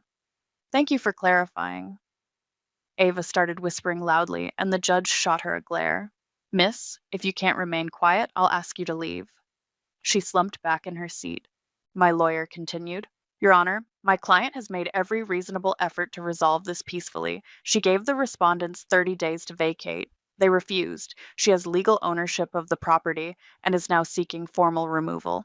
The judge looked down at the papers in front of him, then back up. I've reviewed the evidence. The trust is valid. The transfer of ownership is clear. The eviction notice was lawful. Additionally, the financial documentation and audio recording raise serious concerns that may warrant further investigation. Brenda's mouth dropped open. Therefore, the judge continued, I am granting the eviction order. The respondents have 72 hours to vacate the premises. Any further resistance will result in law enforcement involvement. I let out a breath I didn't know I was holding. Brenda exploded. This is insane. That house is mine. I made it a home. The judge banged his gavel once. You are dismissed, ma'am. She turned to Joseph. You spineless piece of... Don't, he said. Just stop. She stormed out, Ava chasing after her, still shouting about how unfair everything was. I stood up and turned to Joseph. He looked at me, eyes full of something I couldn't name. I'm sorry, he said again. I walked over, folder still in hand. You could have stopped this, I said. You chose her. He nodded, slow and heavy. I know. I didn't say anything else. I just walked past him and out the door. Jacqueline caught up with me outside. You did it. I nodded. Yeah, I did. You okay? No, I said. But I will be. Back at the house, Brenda's car was already gone. Ava's bedroom door was wide open, clothes and makeup scattered across the floor. Nash's room was empty too, bed stripped, notes still tucked in my drawer. I walked into the kitchen and sat down at the table. Everything was quiet. The war was over, but the silence felt like a bruise. I painted the walls myself. Jacqueline offered to hire someone, but I said no. I needed to do it. The soft blue my mom and I picked when I was 15 was gone, replaced with a warm, deep green. Something new, something mine. She stood in the doorway, arms crossed, sipping coffee. You missed a spot. I turned, grinning. Liar. She laughed. Maybe, but I like watching you work. I dipped the roller again. Feels good, like I'm scrubbing them off the walls. Jacqueline walked in and set the coffee down. The studio's coming together. I nodded, one room at a time. We spent the rest of the afternoon putting up shelves and unpacking boxes I hadn't touched in years. Old notebooks, sketch pads, scraps of my mom's handwriting. I found a photo of us at the beach, her in a sun hat, me with a mouthful of ice cream. Jacqueline sat beside me on the floor. She'd be proud. I hope so. She touched my shoulder. She would. Later that evening, I heard the front door creak open. I walked out of the studio and found Nash standing in the hallway holding a small box. Hey, he said. Hey. He held out the box. Some of your stuff ended up in my room. Thought you might want it. I took it and peeked inside. A few of my books, a necklace my mom gave me, and my favorite mug. Thanks. He shifted awkwardly. I'm staying with a friend. Not sure what's next. You'll figure it out. He nodded. I just wanted to say, you didn't deserve any of it. And I'm sorry I didn't say something sooner. I looked at him. You said something when it mattered. He gave a small smile. Ava's still posting about you, saying you faked everything, that you tricked everyone. Let her. He hesitated. People aren't buying it. I know. He looked around the house, then back at me. It feels different now. It is. He nodded again, then turned to leave. Take care of yourself, Genesis. You too. He walked out the door without looking back. The next morning, I got a text from Joseph. Can I see you? Just to talk. I stared at the screen for a long time before replying. Come by at noon. 15 minutes. That's it. He was on time, knocked once, then waited. I opened the door and let him in without a word. He looked around like he was seeing the house for the first time. You painted? Yeah. It looks good. I didn't respond. He sat down at the kitchen table. I moved into a small place. Not much, but it's mine. I stayed standing. He cleared his throat. I didn't come to ask for anything. I just wanted you to know. I've started counseling. I'm trying to figure out how I let it all happen. I crossed my arms. You didn't just let it happen. You helped her. He nodded. I know. I needed you, I said. And you picked her. I was weak. You were a coward. He looked down. I was. We sat in silence for a moment. I loved your mother, he said quietly. Not enough. He flinched but didn't argue. I don't hate you, I said, but I don't trust you, and I don't think I want you in my life right now. He nodded slowly. I understand. He stood and walked to the door, then paused. If you ever change your mind. I didn't answer. He left. That night I sat on the back porch with Rohan. We watched the sky turn orange behind the trees. The garden my mom started was overgrown, but the roses were still blooming. You ever think about selling? He asked. I shook my head. This house is mine. I'm not running from it. He nodded. Good. He leaned back, hands behind his head. You know, for a girl who got tossed out on her birthday, you came back like a wrecking ball. I smiled. Had to. He looked at me. So, what now? I stood and walked to the garden, brushing my fingers over the petals. I rebuild. Later, I sat on my bed and opened the last part of my mom's letter. I hadn't read it all before. My hands trembled as I unfolded it. Let them try to destroy you. Everything they build on lies will fall apart on truth. You don't owe anyone your silence, your comfort, or your forgiveness. Own your name, own your story, and never let them make you small. I folded it back up and placed it in the drawer next to Nash's note. Then I walked outside, barefoot, into the garden. The air was cool. The stars were just starting to peek through.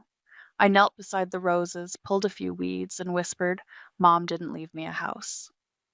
I stood up, dirt on my hands, heart steady. She left me justice. The text message from my sister Michelle felt like a slap across the face. "Since you're too selfish to help anymore, don't bother coming to Sunday dinner. Mom and Dad agree. I'm Celeste, and until 3 days ago, I was my family's personal ATM. The screen of my phone blurred as tears welled up, but I refused to let them fall. 6 years of paying for everything, from Dad's golf club membership to Jackson's temporary apartment support that somehow never ended, and this was my reward for finally saying no. You can't just cut them off cold turkey," Eliza had warned me last week over coffee. My mentor's words echoed in my head as I paced my apartment. Family dynamics like this are like addiction. They won't take kindly to losing their supply. I should have listened. Instead, I'd chosen the worst possible moment to stand my ground, right when Mum was planning her annual summer cruise. "What do you mean you won't help with the cruise?" Mom had demanded during our last family dinner. "You always contribute. It's tradition." "I can't keep doing this," I'd replied, my voice shakier than I'd intended. "I've put my entire life on hold. My savings are depleted. I need to focus on my startup." Dad's fork had clattered against his plate. "That ridiculous tech thing again? When are you going to grow up and get a real job?" "My job is real," I'd shot back. "I've just been too busy bankrolling everyone else's dreams to pursue my own." The silence that followed was deafening. Michelle's eyes had narrowed, while Jackson barely looked up from his phone. Mom's lip quivered, her tell when she's about to deploy emotional warfare. "After everything we've done for you," she'd whispered, "this is how you repay us?" I'd laughed then, a harsh, bitter sound that surprised even me. "Everything you've done? Like what, exactly? Taking my bonus checks as family contributions? Guilting me into paying Jackson's rent? Or maybe you mean pushing me to take that soul-crushing corporate job instead of supporting my dreams?" "We only wanted what's best for you," Dad had insisted. "No," I'd replied, standing up. "You wanted what was best for your bank account." Now, 3 days later, the group chat was blowing up with vacation plans they somehow could still afford. Each notification felt like a tiny needle under my skin. How were they funding this without me? My phone buzzed again. Eliza this time. "Coming to the investor meeting tomorrow?" I texted back immediately. "Wouldn't miss it. Tech Phoenix is all I have now." "That's not true," she replied. "You have yourself. Sometimes that's worth more than family." I walked to my home office, where my prototype sat on the desk. 6 months of work, countless sleepless nights, and every spare dollar I hadn't given to my family, all poured into this device that could revolutionize home automation. My fingers traced the smooth surface of the casing. The doorbell rang, startling me. Through the peephole, I saw Michelle, and my stomach clenched. I opened the door a crack, security chain still in place. "What do you want?" She held up a manila envelope. "Your portion of Mom and Dad's anniversary gift. We're all contributing, remember?" "I thought I was uninvited from family events," I said coldly. "Don't be dramatic. Just give me your share. 2,000 should cover it." The audacity struck me speechless for a moment. "Are you serious? After that text you sent?" "Oh, grow up," she scoffed. "You're acting like we're asking for a kidney. It's just money. Just money," I repeated. "Like the just money I spent putting Jackson through his 3rd attempt at college? Or the just money that paid off Dad's gambling debt last year?" Michelle's face hardened. We're family. We help each other. Funny how that help only flows one way. I closed the door, but not before catching her shocked expression. My phone started ringing immediately. I blocked her number, then Dad's, then Mum's. With each block, my hands shook less. Finally, I blocked Jackson too. Walking back to my office, I caught my reflection in the window. I barely recognized myself. This woman with steel in her spine and fire in her eyes. For the first time in years, I felt light, unburdened. I picked up my prototype again, running through the presentation in my head. Tomorrow, I'd stand in front of potential investors and show them something revolutionary. No family drama would hold me back. But one question nagged at me as I settled in to work. How were they affording that cruise without my money? Something didn't add up, and I had a sinking feeling I was missing a crucial piece of the puzzle. 3 weeks into my self-imposed family exile, I was actually thriving. My apartment felt different, peaceful, like I could finally breathe. No more midnight calls about emergencies that always ended with me transferring money. Your energy is completely different, Eliza remarked as we reviewed Tech Phoenix's progress in her downtown office. You're focused, sharp. The investors noticed. I couldn't help but smile. The prototype demonstration had gone better than I'd dared hope. 3 committed investors and counting. I still can't believe it.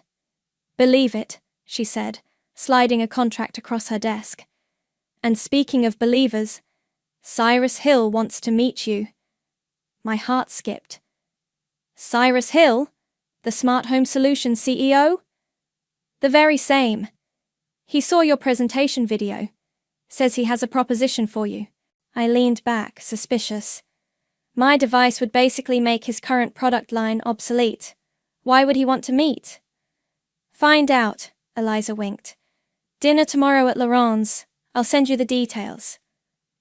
Later that evening, I was deep in code reviews when my laptop pinged with a social media notification. I nearly ignored it until I saw Michelle's name tagged in a photo album. Mediterranean Dreams. My fingers moved before my brain could stop them. There they were, my entire family, lounging on a luxury cruise ship. Mom in her designer sunglasses, Dad with his expensive cigars, Jackson parasailing, and Michelle looking surprisingly comfortable for someone who'd claimed last year she could barely afford her rent. I zoomed in on the photos, my tech background kicking in. The metadata showed they were taken just days ago. The cruise line was one of the most expensive in Europe. A quick search showed cabin prices starting at $12,000 per person. How? I whispered to my empty apartment. How are they affording this? My phone rang, displaying an unknown number. Normally, I'd ignore it, but something made me answer. Is this Celeste? A familiar voice asked. It's Cyrus Hill. Hope you don't mind me calling directly. I straightened instinctively. Not at all. I was just reading about our dinner tomorrow. About that, I'm actually in your building's lobby right now. Any chance you'd be up for an impromptu meeting? 10 minutes later, I was face to face with one of tech's most notorious CEOs. Cyrus Hill was younger than his photos suggested, with keen eyes that seemed to notice everything. Impressive setup, he said, gesturing to my home office. But your prototype is even more impressive. Mind if I take a look? I handed him the device, watching as he turned it over in his hands. It's going to disrupt the entire industry, he said finally, including my company. That's the plan, he smiled. Which is why I want to buy it. Name your price. It's not for sale. Everyone has a price, Celeste. Shall we start at 20 million? I almost choked. That kind of money would set me up for life. Would ensure I never had to worry about family demands again. No, I said firmly. This is my vision, my future. It's not about the money. Cyrus set the prototype down carefully. Interesting, Your sister said you might be difficult to convince. The room seemed to tilt. My sister? Michelle! She approached us last month trying to broker a deal. Said she could convince you to sell. He studied my face. I'm guessing she didn't mention this? Suddenly everything clicked. The cruise, the sudden cash flow, Michelle's comfortable lifestyle. She'd been playing both sides, probably taking finder's fees from companies interested in my work. Thank you for your offer, I said, my voice steady, despite the rage building inside me. But my answer is still no, and I'd appreciate it if you didn't discuss my business with my sister anymore. After Cyrus left, I sat in the dark, staring at the cruise photos again. All those years of guilt trips about family loyalty, and Michelle had been secretly profiting from my work. The same work our parents had dismissed as a ridiculous tech thing. My phone lit up with a text from Eliza. How'd it go with Cyrus? I typed back. He made an offer. I declined, but I found out something interesting about Michelle. Tell me tomorrow, she replied. Over drinks. Sounds like you need them. I looked at my prototype, thinking about Michelle's betrayal, about my family living it up on blood money they'd squeezed from my dreams. The hurt was there, but something else too. A cold, clear purpose. They wanted to play games, fine. But they'd forgotten one crucial detail. I wasn't just the family ATM anymore. I was a tech founder on the rise, with resources and connections of my own. Time to show them exactly what their ridiculous tech thing could do. You're telling me Michelle approached every major tech company in the valley? Eliza's martini glass froze halfway to her lips. That's not just betrayal, that's corporate espionage. We were at our usual spot, a quiet bar overlooking the city. I'd spent the last hour laying out everything I'd discovered since Cyrus's visit. 5 companies so far, I confirmed, sliding my phone across the table. Look at these emails. My old college friend Marcus, now working at a rival tech firm, had come through with the intel. Emails, meeting schedules, proposed deals, all with Michelle's name attached. She's been shopping your technology around for months, Eliza muttered, scrolling through the evidence. Taking finder's fees, promising inside information. Does she even understand how illegal this is? Oh, it gets better. I pulled up the cruise ship photos. See that guy with Dad? The one in the blue shirt? Eliza squinted. Wait, isn't that Robert Torres, VP of Development at Smart Home Solutions? Michelle arranged the whole cruise, a chance meeting with potential buyers for my tech. Your own sister pimping out your intellectual property while on a luxury vacation. Eliza shook her head. That's a special kind of betrayal. My phone buzzed. A text from Jackson. Hey sis, you're being ridiculous. Call Mom and Dad. They're worried. Worried about their cash flow, maybe, I muttered, showing Eliza the message. What's your play here? She asked. We have enough evidence to take legal action. Before I could answer, a familiar voice cut through the bar's ambient noise. Celeste? Oh my God, it is you! Michelle stood there, designer handbag on one arm, perfect tan highlighting her recently returned from cruise glow.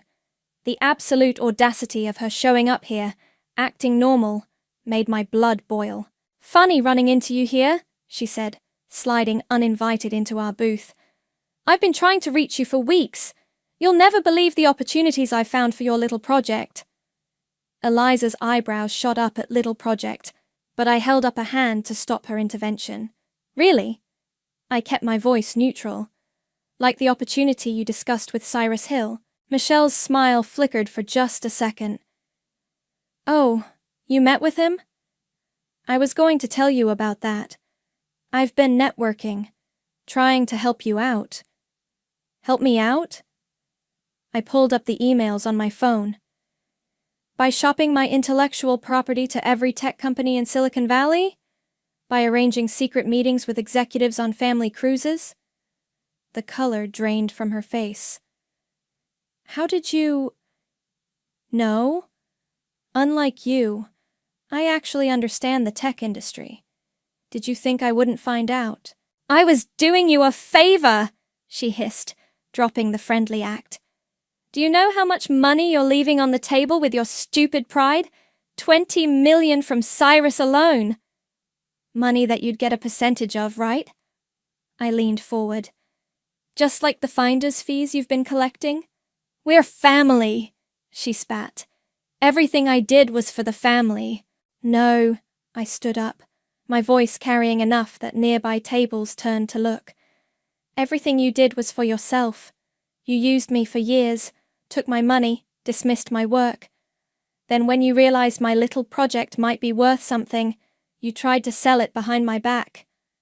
Keep your voice down, she glanced around nervously. Why? Worried someone might overhear how you committed corporate espionage? How you betrayed your own sister for a cruise ship vacation? You don't understand, Michelle's voice cracked. Mom and Dad needed... Stop. I held up my hand. Just stop. I understand perfectly. You found a new way to profit off me, and it backfired. But here's what's going to happen now. You're going to tell Mom and Dad the truth about where the cruise money came from. All of it. Or what? Eliza cleared her throat. Or we take this evidence to the companies you've been stringing along. I'm sure their legal departments would be very interested. Michelle's face contorted with rage. You wouldn't dare! We're family! Family? I laughed. You keep using that word. I don't think it means what you think it means. I grabbed my coat, leaving Michelle sitting there with her perfect tan and her designer bag and her web of lies crumbling around her. 1 week, I called over my shoulder. Tell them or I will. And Michelle, stay away from my company. Outside, the cool night air helped calm my shaking hands. Eliza caught up with me at the corner. You okay? I looked up at the city lights, feeling lighter than I had in weeks. You know what? I really am. For the first time, I'm seeing them all clearly, and I'm done being their puppet. So what's next? I smiled, thinking of the prototype waiting in my office. Now we build something they can't steal or sell. Something that'll make them realize exactly what they threw away. The next month passed in a blur of investor meetings, code sprints, and sleepless nights. My team had grown from just me to 15 people, each as driven as I was. The prototype was evolving into something beyond even my original vision. The neural learning capabilities are off the charts, David, my lead developer, announced during our morning stand-up. It's not just automating homes anymore. It's predicting needs before users even know they have them. I was about to respond when my office door burst open. Cyrus Hill strode in, looking decidedly less friendly than during our last meeting. We need to talk, he said, dismissing my team with a wave. Your sister's been feeding us false information. I couldn't help but laugh. Finally figured that out, did you? This isn't funny. We made business decisions based on her intel. He ran a hand through his hair, looking genuinely distressed. She said you were struggling, that a buyout was inevitable. And you believed her, because it was convenient. I leaned back in my chair. How's that working out for you? Look, he sat down heavily. I was wrong to approach you through her. But I'm here now, being straight with you. Your tech is revolutionary. We should be working together, not against each other. Why? So you can bury my innovation to protect your existing product line? No. He pulled out his tablet, sliding it across my desk. So we can change the industry together. Look at this. I glanced at the screen and felt my breath catch. It was a partnership proposal, complete with development resources and distribution networks that would take years to build on my own. Full creative control stays with you, he continued. We provide the infrastructure. You provide the innovation. Equal partners. And Michelle? Never darkens either of our doors again, he smiled grimly. I've already blacklisted her from every tech company I have connections with. Before I could respond, my phone buzzed with a text from Mum. Your sister is crying. How could you ruin her relationships with her business contacts? Call me immediately. I showed the message to Cyrus, who actually snorted. Amazing how you're the bad guy for exposing her scam. Story of my life. I gestured to his tablet. Give me a week to review this with my team. After he left, I called Eliza. A partnership? She sounded skeptical. Can you trust him? Probably not, but his resources could fast-track everything we're working on. True, but remember, you don't need him.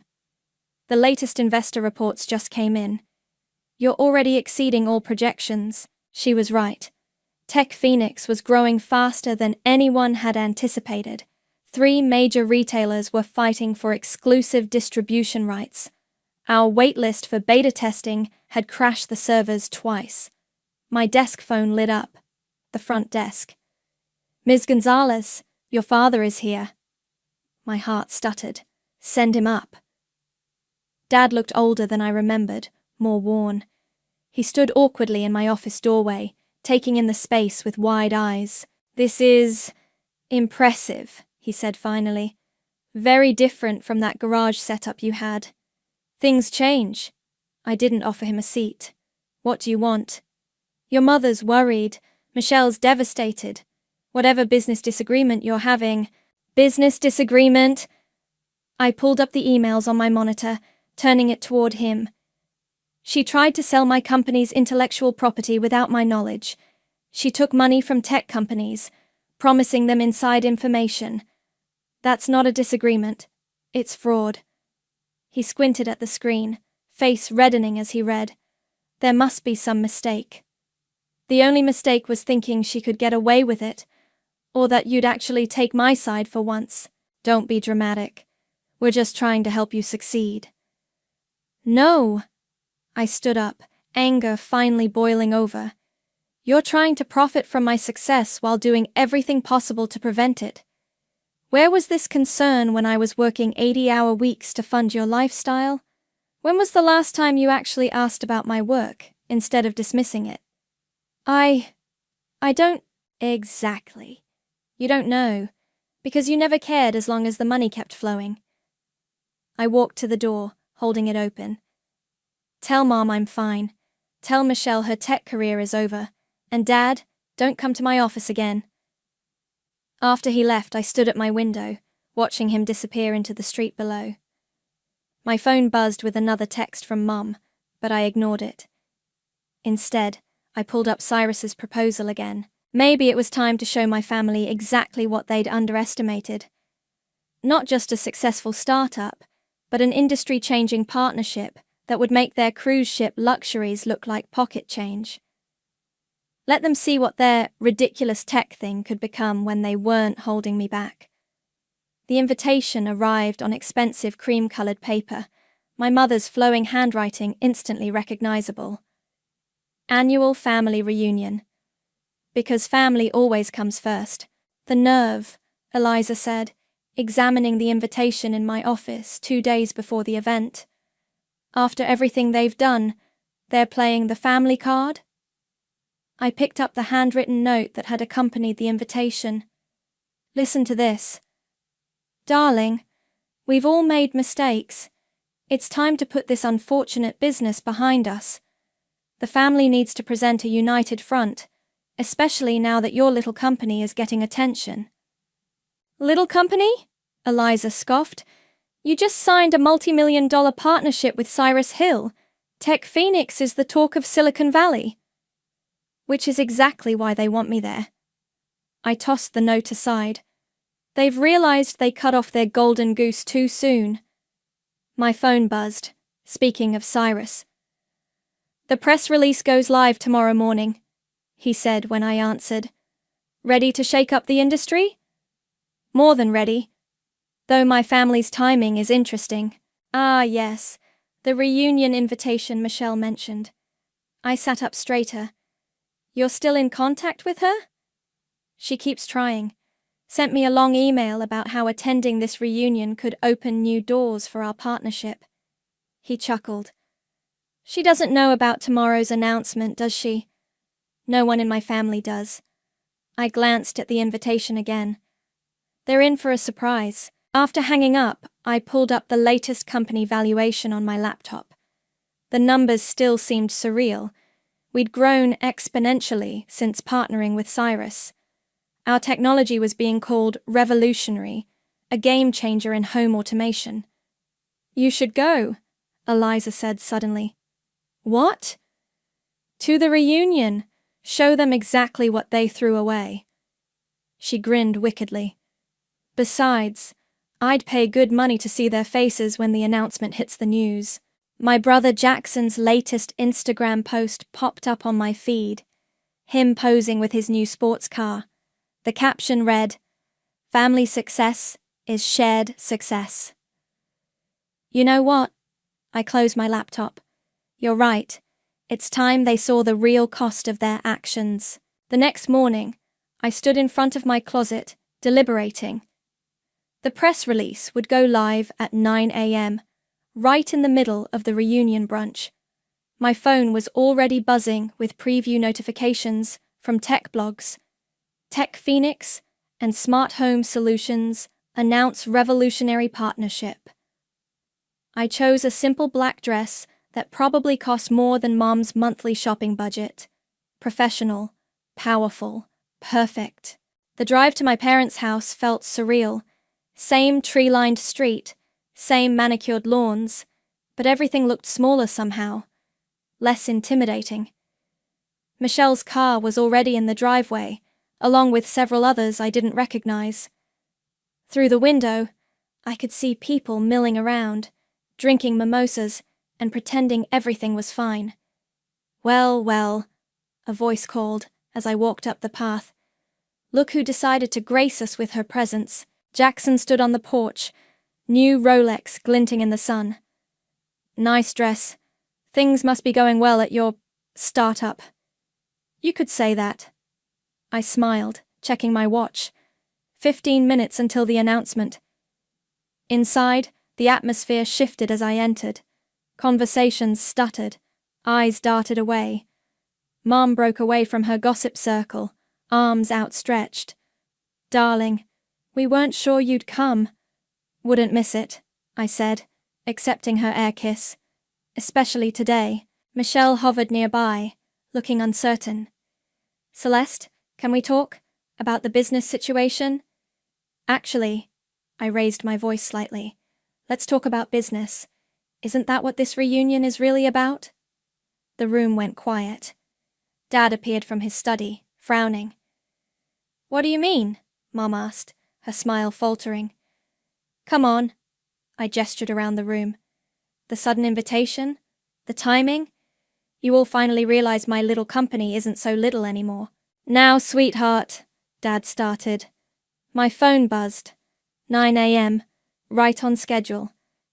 Check your phones, I said calmly. The news should be breaking now. Confused looks turned to shocked gasps as notifications started pinging around the room. Michelle's face went pale as she read her screen. $1 billion partnership? Jackson choked on his mimosa. With Cyrus Hill? The same Cyrus Hill you tried to manipulate, I said to Michelle. Funny how things work out. Mom grabbed the nearest phone, eyes widening. But this means... It means, I cut in, that the daughter you dismissed, the sister you betrayed, and the company you ridiculed just changed the tech industry forever. I raised my glass. To family success. Isn't that what we're celebrating? The silence was deafening. Through the window, I could see reporters already gathering at the end of the driveway. Now, I smiled, shall we discuss what real family support looks like? Because I have some thoughts on that. The reunion devolved into chaos within minutes of the announcement. Mom's carefully planned brunch lay forgotten as relatives huddled around phones and tablets, whispering and shooting glances my way. $1 billion, Jackson kept muttering, refreshing his newsfeed obsessively. My sister is worth $1 billion. Michelle paced the living room, phone pressed to her ear. Robert, please pick up. I can explain everything. He won't answer, I said, sipping my mimosa. None of your tech contacts will. Funny how quickly doors close when you're exposed as a fraud. You did this on purpose, she hissed, rounding on me. You waited until the reunion to humiliate us. Humiliate you? I stood up, my voice carrying across the room. Like you humiliated me? Selling information about my company? Manipulating Cyrus? Using my work to fund your luxury lifestyle? Dad stepped between us. Girls, please, we can discuss this privately. No, I cut him off. No more private discussions. No more secrets. I addressed the room at large. You want to know what really happened? Why I stopped funding everyone's dreams? Aunt Sarah leaned forward eagerly. Uncle Pete pretended to check his phone while obviously listening. Even Jackson looked up from his endless news scrolling. For 6 years, I continued, I paid for everything. College funds, vacations, debt coverage. I put my life on hold because family comes first. But when I needed support for my company, when I asked for just a little space to build something of my own, we were trying to protect you, Mom interjected. The tech industry is so unstable. Protect me? I laughed. You cut me off completely.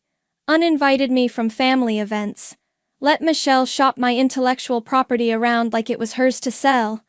I was trying to help, Michelle shouted. Those connections could have made you rich.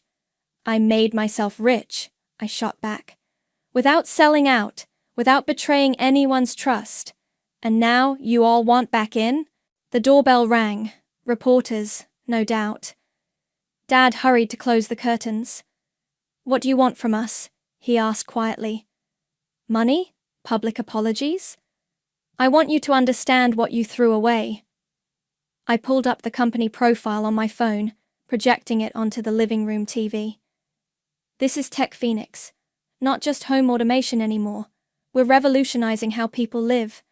And I did it despite you. Not because of you. Photos flashed across the screen. Our offices, our team, our technology. Headlines praising our innovation.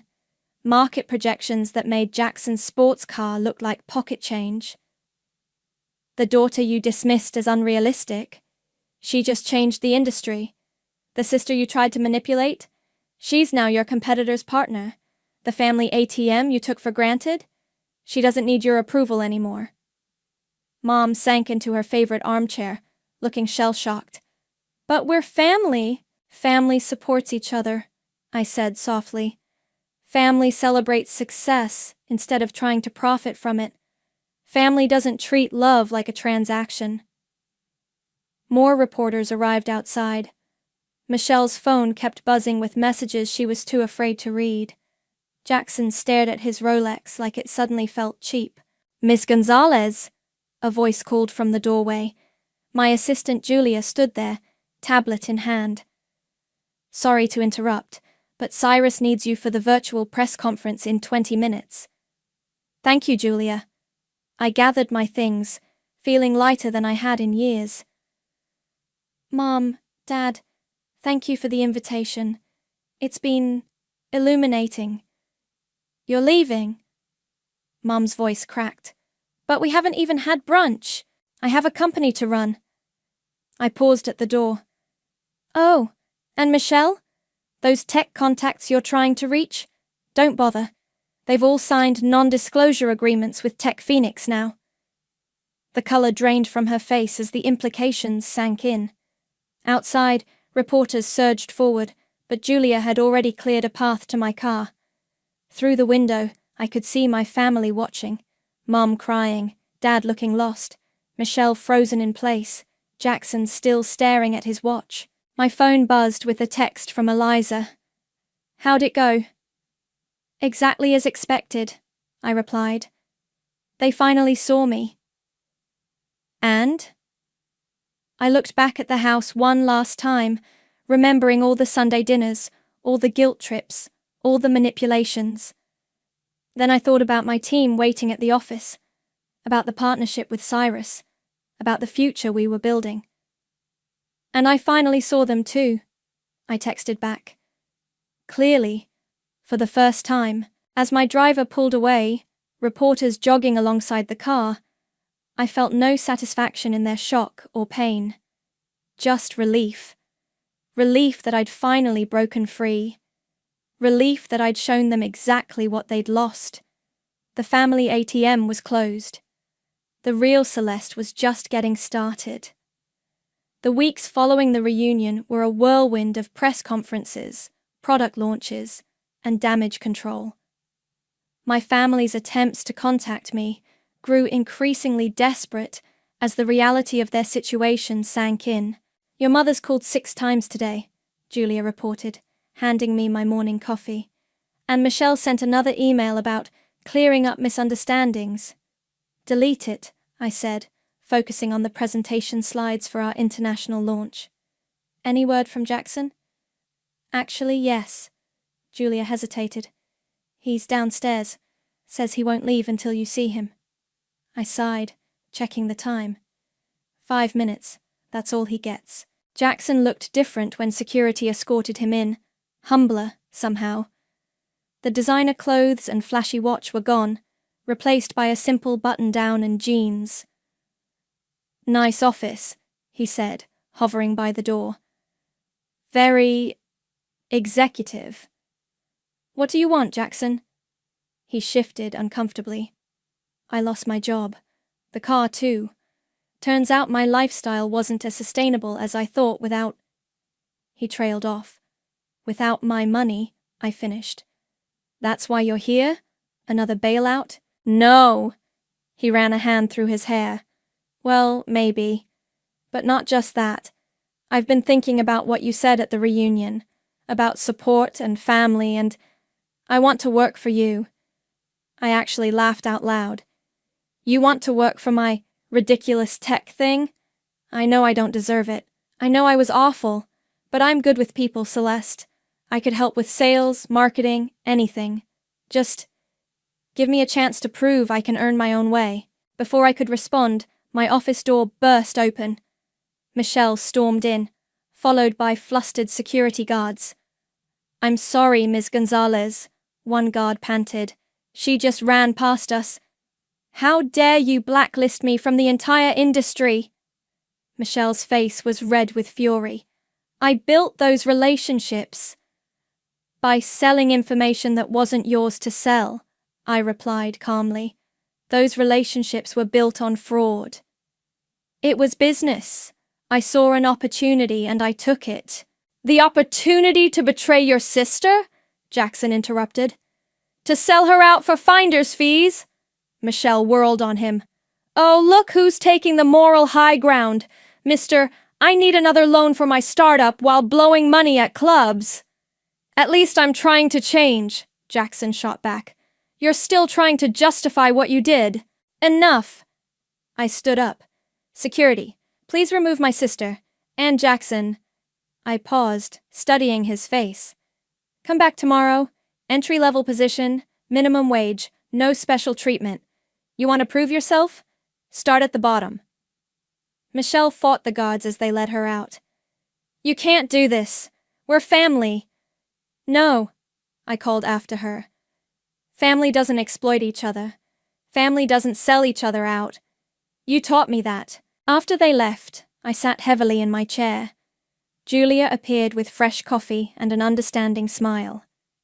Your father's here too, she said gently. In the lobby. Of course he is, I rubbed my temples. Send him up. Dad looked older than ever, his shoulders hunched under his worn jacket. The house is being foreclosed, he said without preamble.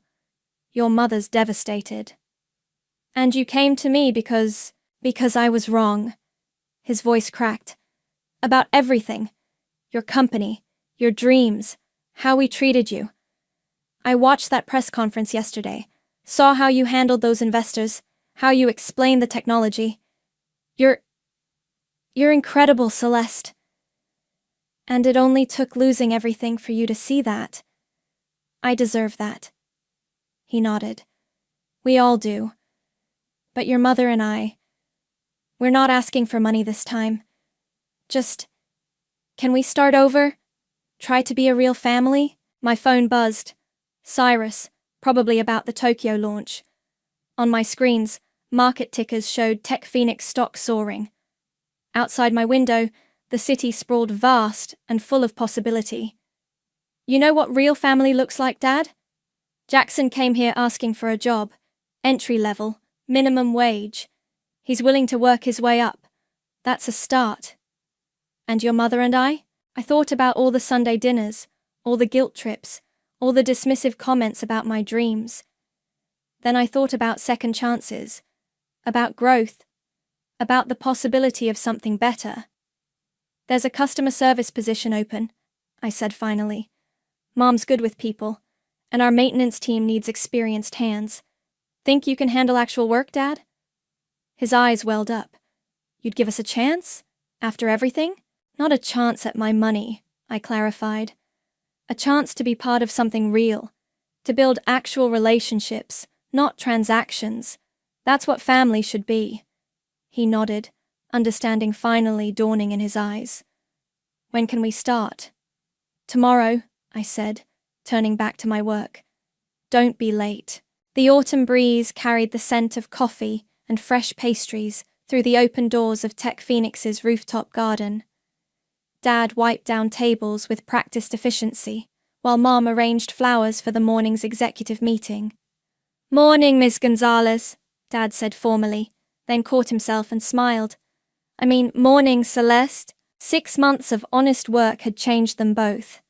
Mum's designer clothes were replaced by practical business wear. Dad's entitled attitude transformed into quiet competence. They'd moved into a modest apartment, learned to live within their means. The Tokyo numbers just came in, I said, showing them my tablet. We're exceeding projections by 30%. That's wonderful, honey. Mom's enthusiasm was genuine this time, not calculated. I heard some customers talking about the new features yesterday. They love how intuitive everything is. Jackson burst through the door, tie slightly askew. Sorry I'm late. The sales team meeting ran over, but you won't believe the contracts we just landed. I couldn't help but smile. He'd surprised everyone, working his way up from basic data entry to leading his own sales team. Earned it too. No special treatment. Ms. Gonzalez, Julia appeared. Michelle's downstairs, again. The smile faded from Mum's face.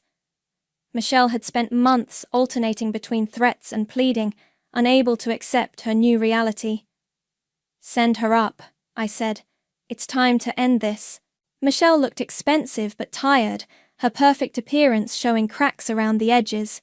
She took in the scene, our parents in their work clothes, Jackson in his sales attire, me in the middle of it all. So this is what you've reduced them to, she sneered. Manual labor and customer service. Are you happy now? Actually, Dad stepped forward. We are. For the first time, we're earning our way, building something real. Real? Michelle laughed. Look at you. Dad, you used to run a company. I ran it into the ground, he corrected. Living beyond our means, taking advantage of your sister. This? He gestured around. This is honest work. This is dignity. We were wrong, Michelle, Mom added softly. About everything. About Celeste. About what family means. Oh, spare me the moral awakening. Michelle pulled out her phone. I came to show you this. My new job offer. A tech company in Singapore. They don't care about your blacklist there. I took the phone, read the offer, and handed it back. This company is one of our subsidiaries. The offer's already been rescinded. The color drained from her face. You can't just control everything. I don't want to control anything, I said quietly. I want you to understand what you did, what we all lost because of greed and manipulation. Lost? She gestured wildly. Look at what you've gained, your precious company, your success. No, I cut her off. We lost years of real connection. We lost trust. We lost the chance to celebrate each other's genuine successes instead of trying to profit from them. Jackson stepped closer. There's a customer service position open on my team, entry level, like I started. If you want to rebuild, really rebuild, you want me to work for you? Michelle's voice rose hysterically. My younger siblings? We want you to work with us, I corrected, to earn trust back, to be family instead of opportunists. I'd rather, she started, but Mom cut her off. Think carefully, Michelle. Look where pride and greed got us. Look what we almost lost forever. She touched Michelle's arm gently. Your sister's offering a chance at redemption. Real redemption, not another scheme. Michelle's shoulders sagged, the fight finally draining out of her. Entry level? She whispered. Entry level, I confirmed. No shortcuts, no special treatment. Just honest work and slow-built trust. She nodded slowly, tears finally breaking through her perfect makeup. I'm sorry, she choked out. I'm so sorry for everything. I know. I handed her a tissue. That's step 1. The morning sun broke through the clouds, illuminating our little group on the rooftop. Not a perfect family, not a fairy tale ending, but something real. Something earned. Julia, I called. Get HR to process a new hire packet, and maybe order some extra pastries for the morning meeting. Family breakfast? Jackson grinned. Team breakfast, I corrected. But I was smiling too. We've all got work to do. Michelle dabbed her eyes, straightened her shoulders, and picked up a cleaning cloth. Sometimes the biggest victories don't come from revenge or success, but from watching pride give way to humility, seeing transactions transform into real connections. Sometimes they come from building something new from the ashes of what was lost. Well, Michelle said softly, starting to wipe down a table, I guess this is step 2.